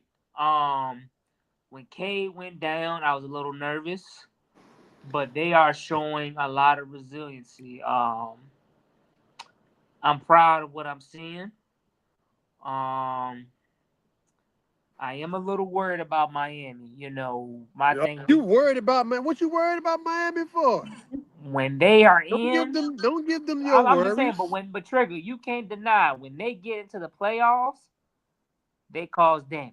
The Cavs damaged their ass last year. Did you not see that series? Okay. But at the end of the day, just with Coach Spo, I don't know with him. Yeah, I mean, Boston, Coach Spo, I don't know. Coach Spo may have to go. but Boston, Jason Tatum was not supposed to come back. I fear Boston, but they still have the same identity. They live by the three and they die by the three. Can they be consistent 4 games with their 3-point shoot? I think they are way too dependent on their 3-point shoot. When they're making it, you're not beating them.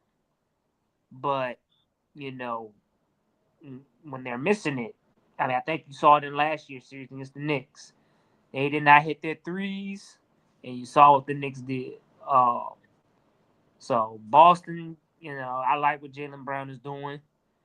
I did not see this from Jaylen Brown, and then that you bring back Tatum, I feel like they are probably the team to beat in the East right now, and they have the experience. Whereas Detroit, they only had a little bit of experience last year. But I still worry about them not closing games. I don't, like I said last year, they gave up three games in the first round against the Knicks. There were 3 games that they lost that they should have won, and they won 2 games. So they should have won 5 games in that series, if that's possible. But I don't know. We'll have to see, and I don't know what Cade's gonna be like when he gets back. Another thing that scares me is that the Pistons, they foul way too much. They lead the league in fouls per game, which is, I want to say, like 23. Cade Cunningham, he gets into foul trouble a lot, which you usually don't see from a point guard. That is scary. But I guess, being that they are a physical, gritty team, those are the problems you're going to have. So I guess you just got to take the good with the bad, and hopefully it doesn't cost them. So I'm excited, but I am a little nervous. So I'm not gonna lie to you. Miami scares me, Cleveland scares me, and then of course Boston scares me. I And then say Boston's probably the only scary team out of those 3. I got you. And Cleveland Got then, got caught up to James the Harden. You Yankees. know James Harden don't play in the postseason. well, yeah, that is true. Yeah, I forgot about that. And then as far as the West, I'm really not. I think it's going to be OKC and San Antonio. Um, Nobody else in the West I see as dominant. I know the Lakers are playing well, but Luka got hurt last night. But Luka, I mean, I know I said this before. I'm so sick of Luka and his complaining, but I blame the referees on that. Y'all should have teed his ass up early in his career.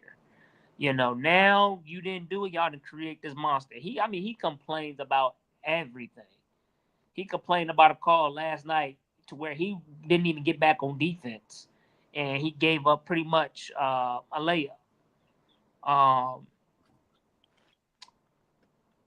but I think it's going to be San Antonio and OKC, and I think San Antonio might overthrow OKC. Yeah, they OKC got has Who some you injuries. OKC has injuries. Jalen Williams hasn't been healthy all year. SGA has missed a lot of games. I know Wemby's been hurt a lot, but I just think San Antonio's got OKC's number. Yeah. Also, with the Lakers, I want to point out one thing too that's going to be interesting with them moving forward. For Luka Doncic receiving his 16th technical foul now, going into the postseason, he's going to have to watch that because if he gets any more, obviously he's going to talking about missing playoff games, and that could potentially hurt the Lakers. So just want everybody out there to be cognizant of that. Like Luka Doncic is now entered into a place that you don't want to be in. We saw it happen with Draymond Green. Um, Back in that game he missed because he got teed up. Mm-hmm. And that hurt the Warriors. Well, again, I don't think it's gonna be an issue. Unfortunately, in the NBA, they have superstar treatment. If this was an average player like a Patrick Beverly, yeah, I would be cause of concern. But being that it's Luka Doncic, the NBA is not going to want him to be suspended for a playoff game. I think the refs there are going to have small ears. But to me, I think you probably need to tech him up so you can shut him up. But if you Yeah. keep letting him go by and by and by, he ain't gonna. It's like a kid. If you keep letting a kid get by, he's never gonna learn. So I hope the NBA, tee his ass up when he deserves it.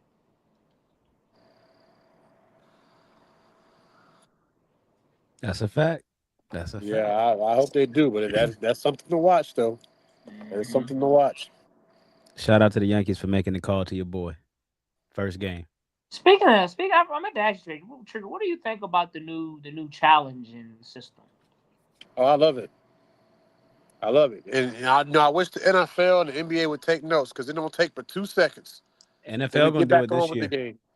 Like, if they why get we the got to go to a replacements. whole, like, when NBA players and challenge the play. Whatever. 2 commercial breaks, 2 timeouts, and then they come back with the result. And we all knew because we all saw it when it I first think happened. I think that's more of entertainment purposes. What's that referee, Bill Kennedy? He kind of made it famous. I think it's more. I think that is for more entertainment purposes. I'm Um, sorry. I'm on the edge of my seat, man. I'm watching this game, and I got to get up and go to work the next night. Come on now, like we yeah, taking too long. I get it. Like baseball, they got 2 seconds to challenge it. With the NBA and the NFL, you can wait a whole 10 seconds or almost a minute, however long it takes for the other team to think about it, and they can look at other replays. Like, should I challenge it? Should I not? And then finally, they throw the challenge flag, or they make the little signal or whatever. Like. In MLB, you at the plate, you got 2 seconds. And a couple of baseball players, I've seen it already, pitch they don't like. They wait 5 seconds after they get called strike 3, then they tap, nope, too late, can't do it. And they got to walk back to the dugout. It's quick, it accomplishes the goal, and don't nobody argue, and we just get back on with the game. It's like nothing ever happened. Oh wow, I didn't And know it was 2 seconds. I like the fact that after they make the call, whether it's reversed or if they upheld it or whatever, like nobody complains, nobody argues, because it's like, all right, well, yeah, that was a strike, or it wasn't a strike, I was wrong, whatever. And I also seen umpires make adjustments real time. Like this one guy called a strike that was so egregious, it was so out of the zone, almost a foot outside the zone. He called a strike, and he came out like, man, I missed that one. A couple pitches later, a similar pitch was thrown, but it was a little bit closer, and he made the right call. So it's I'll be even back, got the fellas. umpires. It's got the umpires on top of their game now because now they got something that's judging them. Right, and they're probably now, with their observer, they're probably getting dinged for it too. Being that now they got the replay, and probably after so many bad calls, as we say in the football business, you're gonna be raking leads next Saturday. So, the Yeah, accountability's got them on their asses. that's Maybe. another good point. And another thing too, though, the players aren't abusing it either. So they'll only use the challenges like in big situations. So Okay. like if they get 2 challenges a game, and as long as you keep winning them, you keep them. Like you don't lose them. Like in the NBA, you can win a challenge and you can keep it, but you use it again, whether you win or lose it, it goes away. With the MLB, you can challenge as many times as you want. If you keep getting it right, you'll continue to have them. Once you lose a challenge, then you'll lose it, and then if you lose it again, then you got a challenge for the game. So players, like if there's a situation where they're down a run, you got 2 runners in scoring position, and it's a 3-2 count, and the pitcher throws a ball like right on the line, then you probably challenge it to see if it was a strike or a ball or whatever, because of the situation. But if it's empty bases, it's a 3-2 count, and there's a borderline pitch, you probably let it go because it's not going to make much of a difference. We got 2 outs. Like, it's nobody in scoring position. Like, if I strike out, I strike out. Like, I wouldn't waste a challenge on that and be wrong and it not be worth it. So the players are doing a good You can job where, challenge the like, if it's MLB too, Miles. close, unless it's like a situation where they need to score and they got guys to score in position or whatever, like, or vice versa, you're trying to get off the field because you're, you know, close to giving up a run because you got the bases loaded, you got 2 outs, and you throw a questionable pitch, like, they'll use the challenge then to try to, you know, and then the biggest thing obviously is they get the call right. That's the biggest thing. Like, there's been so many innings that ended on bad pitches that got called the wrong. They got called a ball when it was supposed to be a strike, or it got called a strike when it's supposed to be a ball. And the players challenge it. The pitcher, the catcher, or the batter challenges it. It gets reversed, and it ends the inning, or it keeps the inning going, depending on what side you're on. So that's the biggest thing, is that it gets the call right, and the players aren't abusing it. And I like the caveat: you have 2 of them, and if you keep winning them, you keep them. You keep winning them, you keep them. But if you lose it, you lose one, and then you think about it. You got 1 left, like first inning. I've seen this happen a couple times. I've seen 2 challenges get used in the first inning. First challenge gets used, they get it wrong, it's gone. They have another questionable pitch happen in the first inning, and now they hesitate. Like, do I use it because it was close? Do I use it and potentially end up losing the challenge, and now I'm out of challenges for the rest of the game? Or do I just eat it and just keep that one that we got in my back pocket in case it comes in handy later? So that's another game you got to play too. Like, if you use one early and you lose it, well, now you only got 1 left for the rest of the game. Yeah. So I love it, man. It's a win-win, I think, for baseball. It's a win-win for the players. It reduces the confrontations between the players and the umpires, and managers arguing and getting tossed out. Aaron Boone has not been tossed out of the game yet. So, like, this is good. This is gonna be good. We're gonna see ejections get cut down some. We're gonna see guys, admitting, all right, I was wrong. Umpires gonna be on top of their game now. They're gonna be making real-time adjustments. The batter's gonna be making adjustments. Pitchers are making adjustments. And again, when a challenge is initiated, literally tap of the helmet, they go right to the camera. Within 10 seconds, it's reviewed, over, done. We're back to baseball. Shout out to Rob Manfred, man. He is doing his thing with baseball. With the new challenging system, I was a little questionable about it, but it seemed like it's working. And then the 30-second pitch count. I think that is the biggest thing. That's what now I can watch baseball. I could not watch baseball because after every pitch, it took 1:30, 2 minutes for the next Yep. pitch. Game's It drove faster. me. Yeah, game is so much faster. I go to the Richmond Flying Squirrel game. I'm there for 2 hours, maybe 2.5, and then boom, game's over. I'm not sitting there for 4 hours. Now I'm I might have lost my attention span. So shout out to Rob Manfred for making the game of baseball better. So that's about it.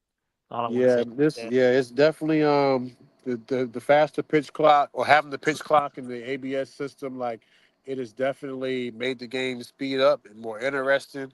It's a little bit faster paced. Also, I've seen that ABS, like, extend innings too, when the inning was supposed to be over with. Like, I've seen Judge challenge a pitch that would ultimately, or otherwise, if it was last season, he would have been out, inning over. But he challenges the pitch, the bat keeps going, the at bat keeps going, he hits it, delivers, and the Yankees score runs. So, like, the fact that they get a chance to go back and look at these pitches and get them right, and we keep guys out there to continue an at bat, instead of the umpire making a bad call and the player getting robbed of an opportunity to score because they got a pitch wrong. That's out of the equation now too, because there was so many times last year where Jazz Chisholm got robbed at the plate on some bad strike 3 calls, and this year it has worked in our benefit. We got a bad strike 3 call, inning over. Nope. We challenge it. They overturn it. All right. We keep batting, and then boom, we score. Like, I've seen that happen too. So, like, it's a huge benefit to baseball, man. Question: are the pitchers allowed to challenge too? Let's say if the umpire calls a ball. Okay. Yeah, the pitchers are allowed to challenge, but it is highly discouraged that the pitchers challenge because of their viewpoint and their nature. Because every pitcher, they throw a ball that they think is questionable. They go, oh, that's a strike. That's a strike. They get emotional. I want to challenge it. But the catcher has a better view because he's right there at the plate. Mhm. So when that pitcher releases that ball and he's kind of off balance looking, he doesn't have the best viewpoint, 90 feet away, looking to seeing if that ball is, or however 60 feet, however the mound is from the 60. plate. Yeah, he don't have the same viewpoint as the catcher does. So if it is a strike call, or if it's a questionable call, the catcher will be the one to. And usually, they've been pretty spot on. Like most of the catchers that call it, they have the highest percentage between balls and strikes. The batter, second. And I've only seen maybe 2 pitchers in some of the games that I've watched actually initiate it and maybe be successful with it. But usually it's coming from the batter or the catcher most times. The pitcher is discouraged from doing so because they're not at the plate. They don't have the best view. Once they get the AB, well, I don't know if they will, but if they get ABS in high school, I think I might try to become an umpire. That's what's perturbing me now from baseball. It takes way too long for like little league, high school. But Yep. I went to a high school game last year. Yeah, we left before the game was over with. yeah, but Little League tough. Little League, they need umpires, but it's so fun to watch little But kids yeah, run around. but it's just for little league because when I worked at Parks and Rec, we be hosting a lot of tournaments, and those little league baseball games take for fucking ever. Because ain't no the kids. The only way these kids are getting out is they striking out. If they put the ball in play, these kids cannot throw the ball from third base to first base in a meaningful time. It takes way too long. I know it's only 6 innings, 7 innings. They need to make it 3. Yeah, 7. 3 innings. Cause They God can't do dang, that, bro. it takes way too long. But what is your thought, Brandon? Have you? Well, I mean, not Brandon. Wise, have you looked at the NFL refs? So a PA thing, what's going on with them? Yeah, that's when I saw that they might have an eagle eye and they're gonna call down to the field. And I know they proposed the thing to alter calls that have the game on the line. So I wanted to get y'all thoughts on that too. I The whole like it. situation. I like it. I don't know this for sure. Wise, you might have to look this up. Referee, the professional refereeing, I would say college and professional referees need to be a full-time job. Yep. This part-time stuff, I don't think people understand what goes on in the life of someone who's an official, especially in the college level. Like one of my I'm good sorry, friends. I'm on the phone. Oh, you need to go, Trigger? No. One of my good friends, he's a college referee for D1, the CIP. I don't think y'all have ever heard of that. Mm-mm. I think that's CIP. where I think ODU. X7 transfer. Okay. I think ODU is in that conference. But he tells me, you still have to have your full-time job. Yep. He says the amount of preparation is 12 hours per week. He's not even talking about flying, like traveling. He's just saying preparation at home. After you do your 40-hour week job is 12 hours. And then that Friday, you have to be in that city by 6 o'clock. So let's say if you got a game in Florida, like if you got to go to Bethune-Cookman, 81. you have to be in Tampa, Hey. Florida by 6 o'clock. You're right. I agree. And then he said Saturday is the longest day because you're just stuck in a hotel all day if you got a night game.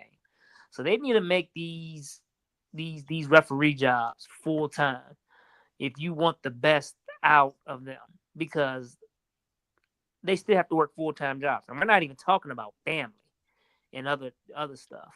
So if you want the best quality, you're going to have to make these jobs full-time. And this is where they can focus on. It's a lot. It's a lot. I used to go to the college camps, and one of the big things they talked about is the divorce rate in college officiating is so high. It is so high. Yeah, I bet it is too. That's crazy. Yeah, and the dude pretty much said, if your wife is not happy, you need to quit. Call me. Hey, my wife is not happy. Cool. I'm gonna sit you down for a month. Work your things out. But the divorce, it blew me away. I remember my girlfriend. She came to the camp with me one year, and the dude who mentored me, he talked to her. He was like, "Are you ready for this?" And she was like, "Yeah, I'll be all right." But he was like, No. Are you ready for this?" And he broke down how it goes during the week. And we're both like, "Oh shit, I don't know if we're ready for this." Um, so I I just think, don't think you can handle this. yeah. So I think the biggest issue is you need to make it full time. If you want, in my opinion, that's the first start. So what's the salary compensation to make it full time and to where you won't feel like Tommy Turncoat can come in a dark alley and help you influence some games? I mean, I know that can happen now with part time, but I I think mean, yeah, it can happen now. I mean, I don't know. I really can't give you an answer. I mean, I think NFL and like the big conferences like ACC, those off the grip, you need to make six figures off the grip. Division two, it needs to be, and I mean, it needs to be where you can make a nice living. That way, you can just focus on refereeing for 40 hours a week. But I mean, even high school is tough. Like from August to November, I'm swamped from meetings, JV games, preparation. You got to read your manual before every game. It's a lot. And then traveling, especially if you got to go to bumfuck Egypt, it is a lot. It is a lot. Now, I'm not saying high school referees need to be full time because the money's just not there, but it's a lot. it's getting there. It's It's getting getting there, there. but it's a lot. But coaches are complaining about our quality, but we just don't have the time for the training. They give Is you a it book. They give you a book. You got to take a test. You got to get an 80, which, I mean, if you've been there for so long, you know how to pass the test. We do on the field. We do one on the field training in July, and then we have meetings every Tuesdays. But once the season starts, the meetings ain't nothing but bullshit. All you doing is just talking, and half of the members don't even show up. Hell, once I meet my minimum required, I don't show up. So Yeah. it's just a waste of time. But it's tough. It's tough. But I don't mean to ramble. We can talk about something else. I'm Good, rambling. brother. Go ahead. Feel like I'm rambling. No, I think NFL got to figure it out. You know what they got going on with the refs? Is it just that's the money? That's probably all money. I mean, yeah, well, I know they said the referees, they want more money. Referees want more money, but the NFL saying they want more accountability. Which to me, and people don't know this, if only people knew the accountability that is given to these referees on the college level and the NFL level, it's already a lot. I'm trying to tell you. It is a lot. I don't think accountability, they don't need any more accountability. But at the end of the day, people be complaining about calls. You can hear the crowd, oh, that's a bad call, that's a bad call. But then when we get in the locker room and the observer talk to us, it's a great call. So at the end of the day, people don't know the rules and they don't know how to officiate. They always say, see everything you call, but don't call everything you see. So, I feel like people need to at least try officiate in at least 1 year, and then they'll see it ain't what you think it is. So when we getting you to the league, they about to have the replacement refs out there. We need you out there. Well, I still got my dread, so it ain't like it's gonna happen anytime soon. I'm not even If going Roger to Roger Goodell don't get it together, it's gonna be some dreadhead refs in his lobby. The crazy thing of it is, though, man, and officiating, they trying to get younger. And it's like, Yeah, okay, that's you're true. trying to get younger, but what does most young people have? You got to get rid of that old That military stat, of shaving your face and cutting your hair. Like, young folks ain't doing that shit no more. yeah. Players ain't doing it either. Look like the Yeah. players. Like, it ain't, I Yeah. don't care what you look like. Can you officiate? That should be Yep. what it's about, man. What are we talking about? Presentation for Yeah. in sports. Yeah. When you on the field in action. Like I get if you want to wear like a suit to the game or something, or trying to look professional when you're talking to the press or whatever. But when it's game time, when you put on your jersey, your shirt, or whatever it is that you wear, like why my hair got to be a certain way? We're playing sports. It's supposed to be rough.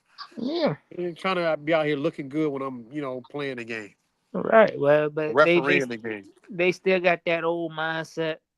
Because that's what they told me last year. They was like, a lot of people they like, my posture this, that, and the third, but they was like, well, we don't know what to do with his hair. That's what my mentor told me.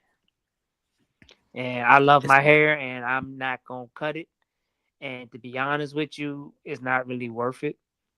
CIAA, they don't pay enough for me to cut my hair, and then I might get 4 games out the year just to do, $200-300 a game. But I'm traveling 3 hours to. Oh yeah, nah. Yeah. So. Yeah. But it's a safety hazard, though. You could be running and your hair get caught in the helmet, and They I mean, not necessarily. I mean, I my by that hair, hair if it's long enough. They my make hair your never hair got part of caught the in the jersey helmet. in the league. My finger didn't got caught in somebody's helmet. That shit hurts, and it was you get cold you some that night. gloves. Yeah. Well, it's hard to have Cold that gloves night. because when you do a varsity game, you got to You're write getting that down all your flag. penalties. You got to write down Oh, your okay. penalties, and it's so hard to write down penalties with gloves. So, but yeah, my finger done got caught in a couple Man, helmets. get y'all some AI goggles and capture that shit automatically, Mm. and then we can have live access of it. Yeah, come on, we got technology. They got the money. Come on, VHSL or whatever it is. Man, they give us these little cheap ass radios that keep going out. Like if you in the country, man, they want to do that so we can communicate, but you can barely communicate with them cheap ass radios. Everybody listening to y'all conversations. Well, if they're in the radius, people can hear it. So we try to do a station, but sometimes people can, like you said, people can hear it. They sitting there listening. Because you be on the field. I'll never forget. It was this year. I'm on the field, and the next thing you know, I hear people arguing in my earpiece. I'm like, "What the fuck is this?" Yo, can y'all be quiet, please? Right. Like, what the fuck is this? And the white hat, he looking at me like I'm doing something. I don't know what the fuck that is. But yeah. So. But all right, let's get y'all want to hit the life topic, or we want to ask Miles who he want at 12 and 20. Yeah, 12 and 20. What that mean? The NFL you talking about the draft? Yeah. Yeah. Who you want at the 12th and 20th picks? I've been seeing. I feel like we need to get an edge rusher and maybe a corner. I still don't think the corner has been addressed. Yes. I would rather to get a veteran corner because if you get a rookie, that's going to take some time. It's going to be some growing pains.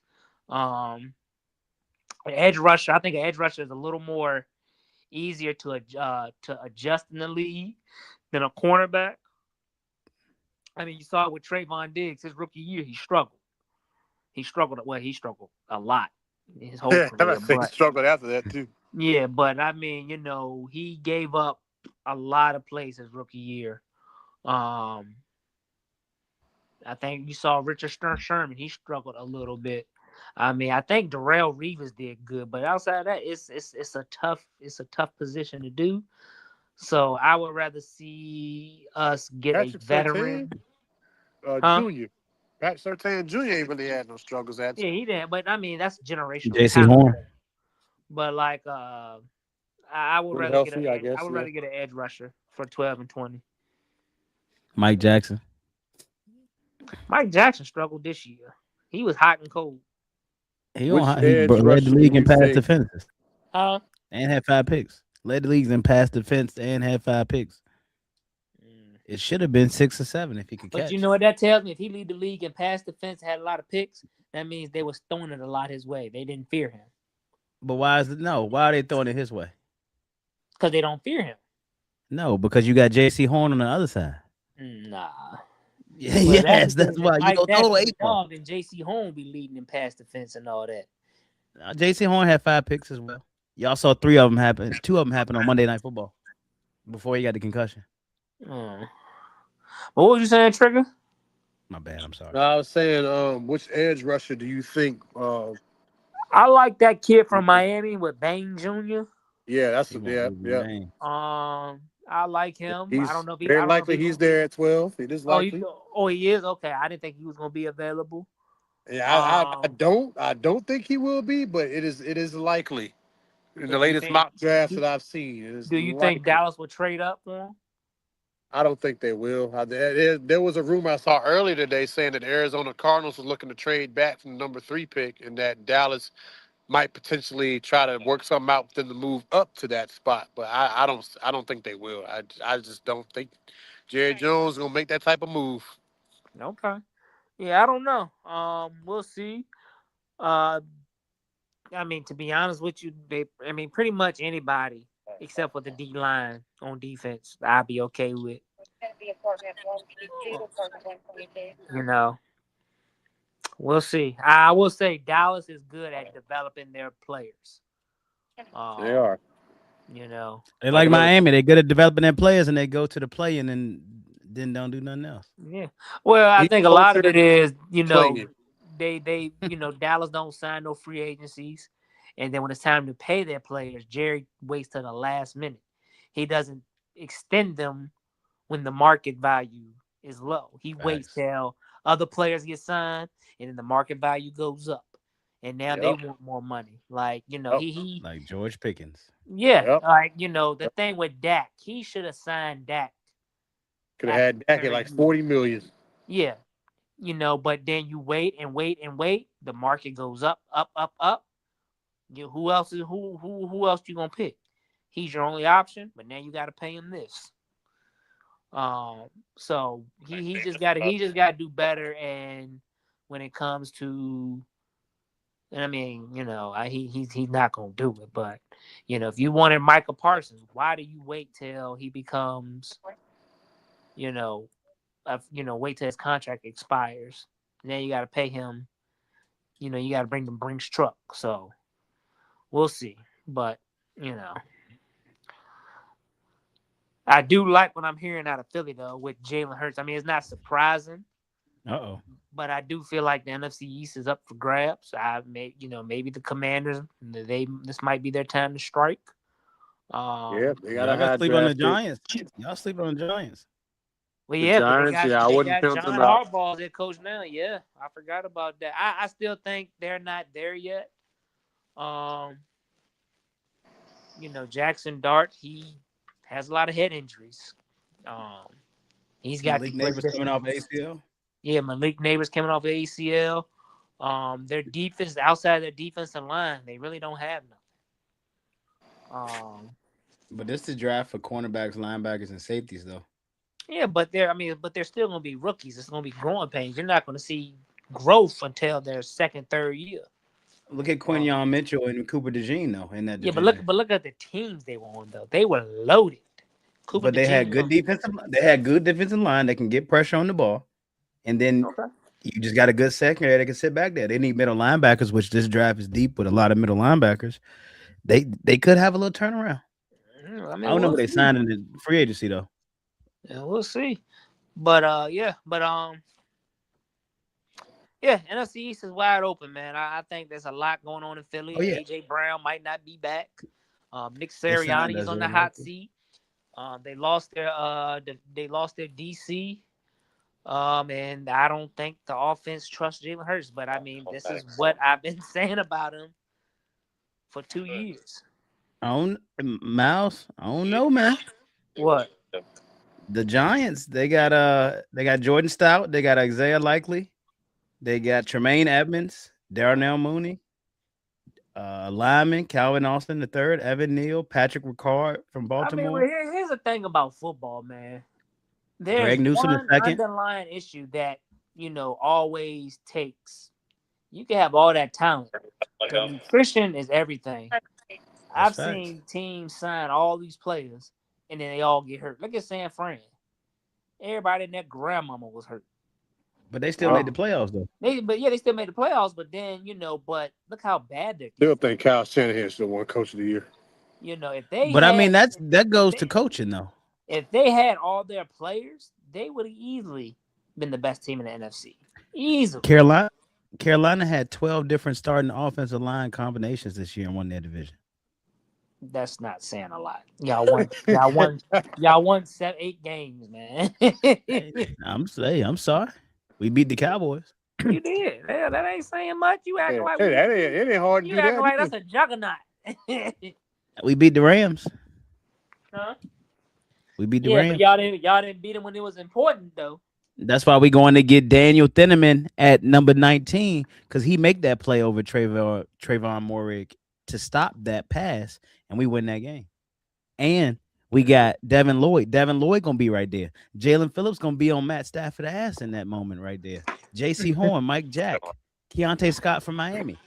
I feel good about The it. defense is going to look real good. I think Carolina's going to be the favorite this year in the NFC South. Hey, look, hate. Look at the hate right there. You hear the hate.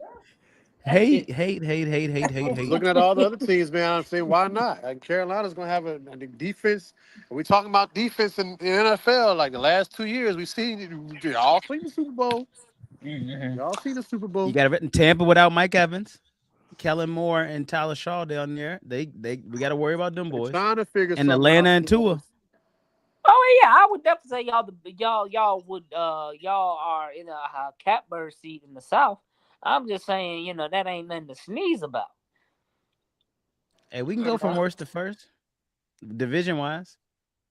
We could have 3 playoff teams in that division. I doubt that.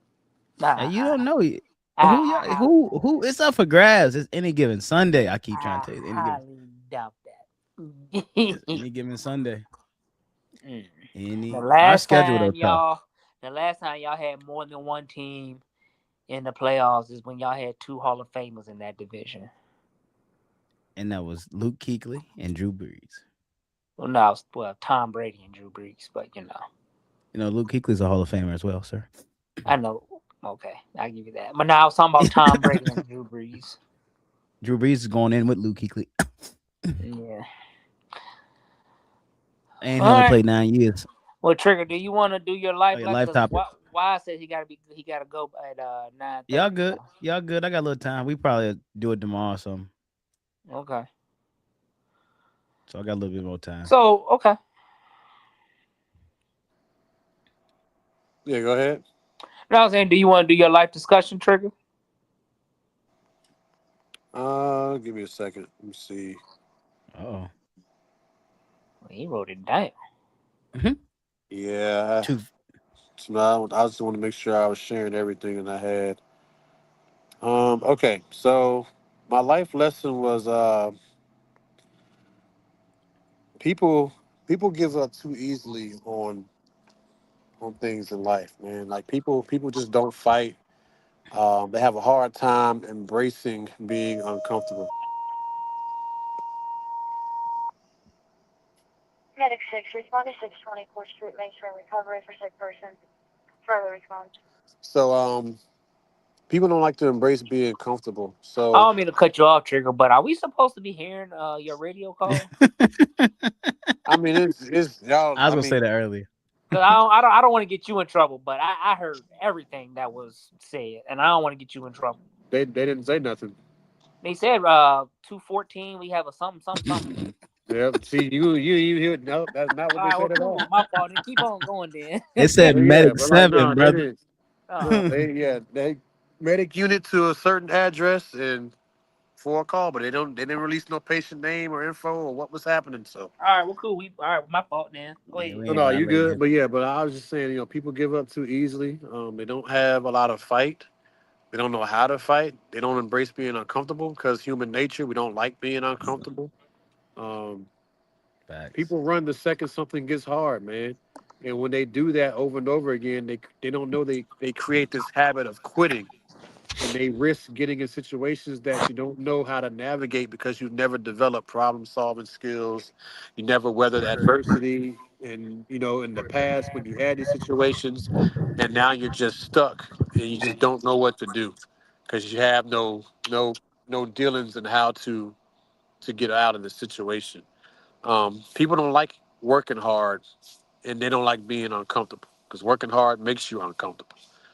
It's not supposed to be easy. Um, I think when these situations that you can have come up where you feel like quitting is easy, you need to ask yourself, if you move on from this, would I have any regrets? Did I do everything that I possibly could do? If there is still something there for you to do to try to help the situation or help you, then you need to do it. Leave no stone unturned. Because I think a lot of people in life have a lot of regrets in life because they left situations prematurely without doing everything that they could possibly do to help save it.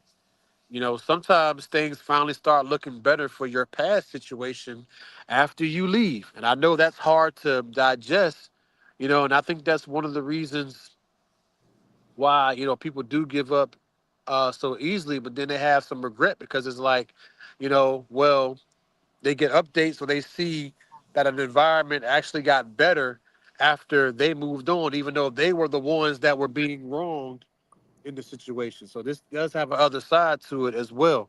Um, you know, Sometimes you got to leave an unhealthy environment to make it healthy again for not only that person, that situation, but no matter how you feel about them, but most of all for yourself too. You got to get healthy as well. So sometimes you make a decision. You leave when things get hard or whatever, and life might get easier for one party or the other, or for both of you, or you might both suffer. You just don't know. But people, my point is, people don't stay around long enough to do everything they possibly can do. Now, there's a difference between doing everything you're supposed to do and then just staying there because you're afraid or you're scared. Um, oh, let's see where. Oh, nice little beat over there. 7 Medicaid. Respond to I about to say 2331 that. Lakeside Drive, Colonial Mobile Home Park, Lot 1 for Falls, Fargo respond. Well, I gotta go, fellas. All right, Trigger, Well, handle your business. Stay all right, safe, brother. all right, brother. Stay safe, brother. I'm about to say, y'all coming with me. Can you take a look at that false call? But just to remark what Trigger said, wise. I agree what he says, but I also feel like you need to know when to leave because sometimes you try to fight for something that you shouldn't fight for. Yeah, and Facts. that's what I was getting at too. I was like, it's a difference between knowing when and then doing everything you can before you go, but Yeah, not staying there doing more than you have to. yeah. And that's one thing I am battling. I don't know when to leave. I don't want to be labeled as quick. I will fight, but at the end of the day, I should have left when I should have left. Um, and being that I stayed in something, or I didn't leave or quit, now I done got myself into possibly more stress. Um, and I can't blame nobody but myself. I did this. So yeah, I agree with Trigger said. Don't when things get tough, don't leave. And I think sometimes we live in a microwave society. We think things supposed to come to us like that, and it takes years to get to where you want to get. Unfortunately, but like I said, we live in a microwave society. Let's just say you get a job, and after working there for 1 year, you think, oh shit, I need to be a supervisor. It doesn't work like that. So I agree with what Trigger says. Damn, both of them niggas got me on mute. I agree. I'm there. I'm here. Oh. I know Trigger had the backgrounds, but I agree. I agree with y'all, man. Sometimes you gotta know when to hold them and know when Yeah. to fold them. Right. So. And sometimes you gotta know how to walk away. Mm-hmm. This pollen just hit me. Yeah, but like I say, man, I just wish people just need to have more fight. Just don't give up so easily. Do everything that you need to do, but realize that once you've done everything that you are supposed to do and that you could do, and it's okay to walk away, and it's okay if they move on and things get better for them. Because if you look at it from this standpoint, if they move on and lives seem to get better after they've done you wrong, to me, that says, oh, that void that you left them with hurt them so bad to the point that the next person that comes along or the next situation that comes along, I'm gonna do everything that I didn't do with that last person to give that person the better experience because I don't want to feel that pain again that was left from the person I had previously. So if you think about it that way, don't think about it as somebody else is getting your person that you was with and they're winning now. You caused that. You gave them that opportunity to have that happen. And in Yeah. return, you're going to get what you deserve. But what about love? What about trust? What about leaving these people where they at and going and growing? That's what it's about in 2026. And Mhm. fuck this pollen. I need to leave this pollen in 2026. Um, anything else y'all got, fellas? Y'all want to touch on the hit on? Uh, I'll wait for the next show because I mean, NFL ain't started yet. I was gonna get y'all started on, 18 game season, and then the NFL, trying to go global. But we can talk about that another time. Going what? 18 games? I think 18 games is inevitable. It's coming. And you Oh said what yeah, is the well other one? that's coming, and then teams going global's coming. I'm Oh not a yeah. fan of the 18 games, but um, I just think it's too much. And it's diminishing, wins. When you have 16 games, if you won 10 games, you were noted as a great team. Now you win 10 games, you are marginal. Um, you know, it's just I think the NFL is getting too greedy, and they're sitting there saying fans won 18 games. I think a lot of fans are okay with 16, 17 games. I think the owners want it because they're going to make more money, and they're not the ones that have to go out on the field and risk their body. But you Fast know, facts. I think they're getting a little too greedy.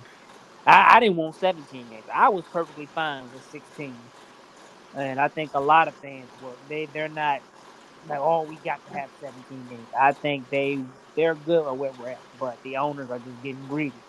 And I think with more games, the product is not going to get better because you're going to have more injuries, more fatigue.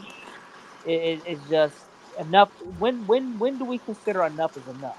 Because then So when we get to 18 games, then they're going to want 20. Then we ain't gonna have no preseason games. It's gonna be like college football. We're gonna have a week 0. mhm. So with 18 games is 18 actual games, right? Yeah, 18. Yeah.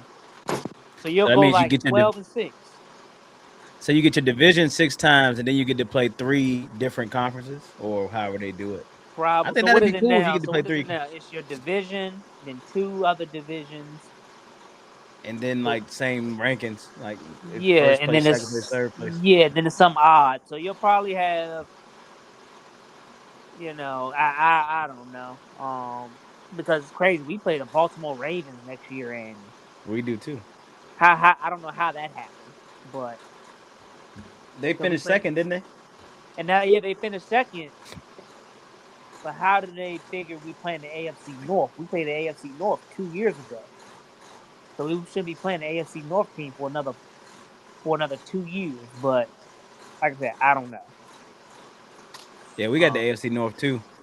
okay. And see, I don't think we have the AFC. I think it's just we just have the Ravens. Um, But I just think it's getting out of control, man. 18 games is way too many games. We got the AFC North and the NFC North. Okay. Then the Seahawks and somebody else. Yeah. I'm not a fan of 18 games. I'm not a fan of it. I don't think one more week of football is going to cure the fans high. I think they are satisfied with their 21 games, including the Dallas playoffs. will be Dallas will be back though. 9-9 is back, baby. 8-8. But think about 9-9. that: 9 games, and you win it just I don't know. You win 12, so like I said, you won 12 games 5 years ago. You were a superior team. Now with 18 games, you're 12-6. Mm-hmm. It's like, you're not superior. I mean, you can't say that. I think it is. That's still a lot of games in the grand scheme of it. Oh, Gino. Oh, I thought they was actually fighting. Oh, South Carolina dumped them that bad. Oh, South Carolina beating Connecticut. 62-48. Oh, for real. And then Don Staley and Gino Amarena got into it after the game. They had heated words. Oh, word. So I gotta get up now. I'm trying to see if I can find it so I can get it to us. Yeah, I thought they were friends. I guess it's just. Yeah, you beat your butt like that. But usually Gino, man. But Gino, he's usually cool, calm, and collected when it comes to other coaches, especially and I know this shouldn't matter. Basketball, it just does not look good. You going back and forth with a female coach. It just doesn't look good. And usually Gino keeps his composure, but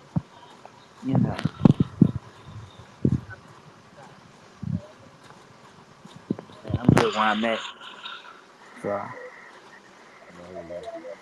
Gino here. The officials will hold the players now. Dawn and Gino getting into it a little bit on the sideline as Gino has to be held back.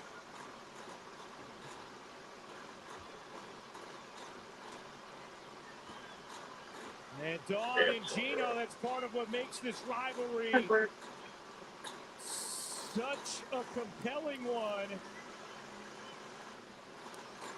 As they exchange words at center court. It does have to be one final. Does that say quarter 4? Inbound here. Oh yeah, it's quarter 4, 8 seconds. It's 62-48. Damn. Got that butt whip. Okay. Oh.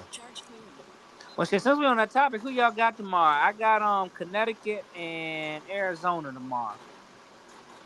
I'm with you.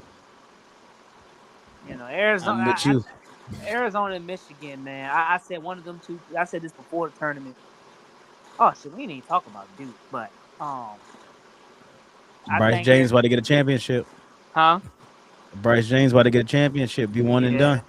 Yeah. Yeah, but he ain't played a single second. Hey, I gotta play that montage. We gotta talk about it next time. I gotta play that montage. They say his highlights for the season. Yeah. He's always the first teammate to greet his players. Mm-hmm. It's like, damn, man. I wish I would have known about the podcast. I wanted to talk about Duke, but we'll have to talk about it another time. We can get another time. Huh?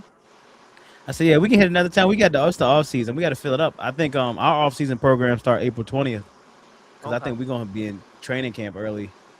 Because we have to be because we're in the Hall of Fame game. But okay. I think it's like a week earlier, April 20th. I thought they don't go do training camp until July. No, that's just the OTAs and voluntary workouts. Oh, okay, I got you. Yeah. Okay. Well, look, I know you got to go bowling, and Trey, he's I might. I'm probably about to go to sleep. Actually. I got you. Yeah, I'm about to finish watching 60 Days In and see if I can win Game 4. Cause I'm a little nervous. I ain't played the game all day. I'm nervous as hell. My man took a break. Yeah, get your mind right. You gotta get my mind right. I said, damn, all those wins, and I'm about to get knocked out in the first round. Oh, game winning RBI. I just got it. You about to lose your job. Yeah. Hey, I just hit a walk-off home run There you in go. Yankee Stadium. Mm. Oh yeah, but yeah, But yeah, man. after I You finish gotta get MLB, 26, man. Come on over. after I beat MLB the show, well, after I'm done MLB the show, I think I'm gonna go back to college football, man. Well, you know they got I'm on college. I've been on college. I got an Oregon Dynasty that I led to #1, and then I took a job at USC to do the same thing over again. Oh, for real. So I think I'm gonna stick. yeah. I think I'm gonna stick with the mid majors. I know when I did 25, I was at ODU and only did 1 year. I think I'm gonna stay there for my whole career and just try to build that program up. See, you got me wanting to do that, but then it's like recruiting and like now that I actually build my defense and build my offense, and now that I've done this, I can say I can take this anywhere. I just got to recruit the players that fit. Yeah, but I All just my think corners 6 I foot. just think when you go to like a big program, it's easy to recruit players. Like I want to build my I program. thought that too. Huh? I thought that too until you recruiting against Ohio State, USC, Ohio State, Oregon, Michigan, all these other people. Oh, for real? Okay. But not like recruiting. I mean, it's just I go to the transfer portal now, though, bro. I get like 10 to 12 recruits and then go to the transfer portal. Yeah. But see, the transfer portal for me was hit and miss. You gotta find like transfer, and then some years you won't. what archetypes are you looking for? That's the key. You gotta find like the right archetypes for your defense and offense and all that kind of stuff. Like I got a 92 receiver on my USC team that I inherited when I came over, and he on the bench because he had 88 speed. Okay. Like it just don't work for my offense. Like as soon as I put my freshman in that I brought in, my offense scored 68 points. I got you. Like Yeah, for me, like I had to take a break because I got so addicted to recruiting. I mean, I'm sitting there and I'm like, damn, I've been on the game for 3 hours. So I had to stop playing. Like I think I stopped playing it before school started. I was like, shit, I can't sit on here for 3 hours. yeah. So, Trigger, you still with us? Trigger. I think he handling business, man. Yeah. So. But all right, we about to get out of here. All right. All right, Miles. I'll holler at you, brother. I'll see you in the morning, big dog. All right, yes, sir. All right, brother. All right, y'all. Peace. We out. We love y'all. I'm Be Wise. I'm Miles. And Trigger out there saving lives. We'll holler.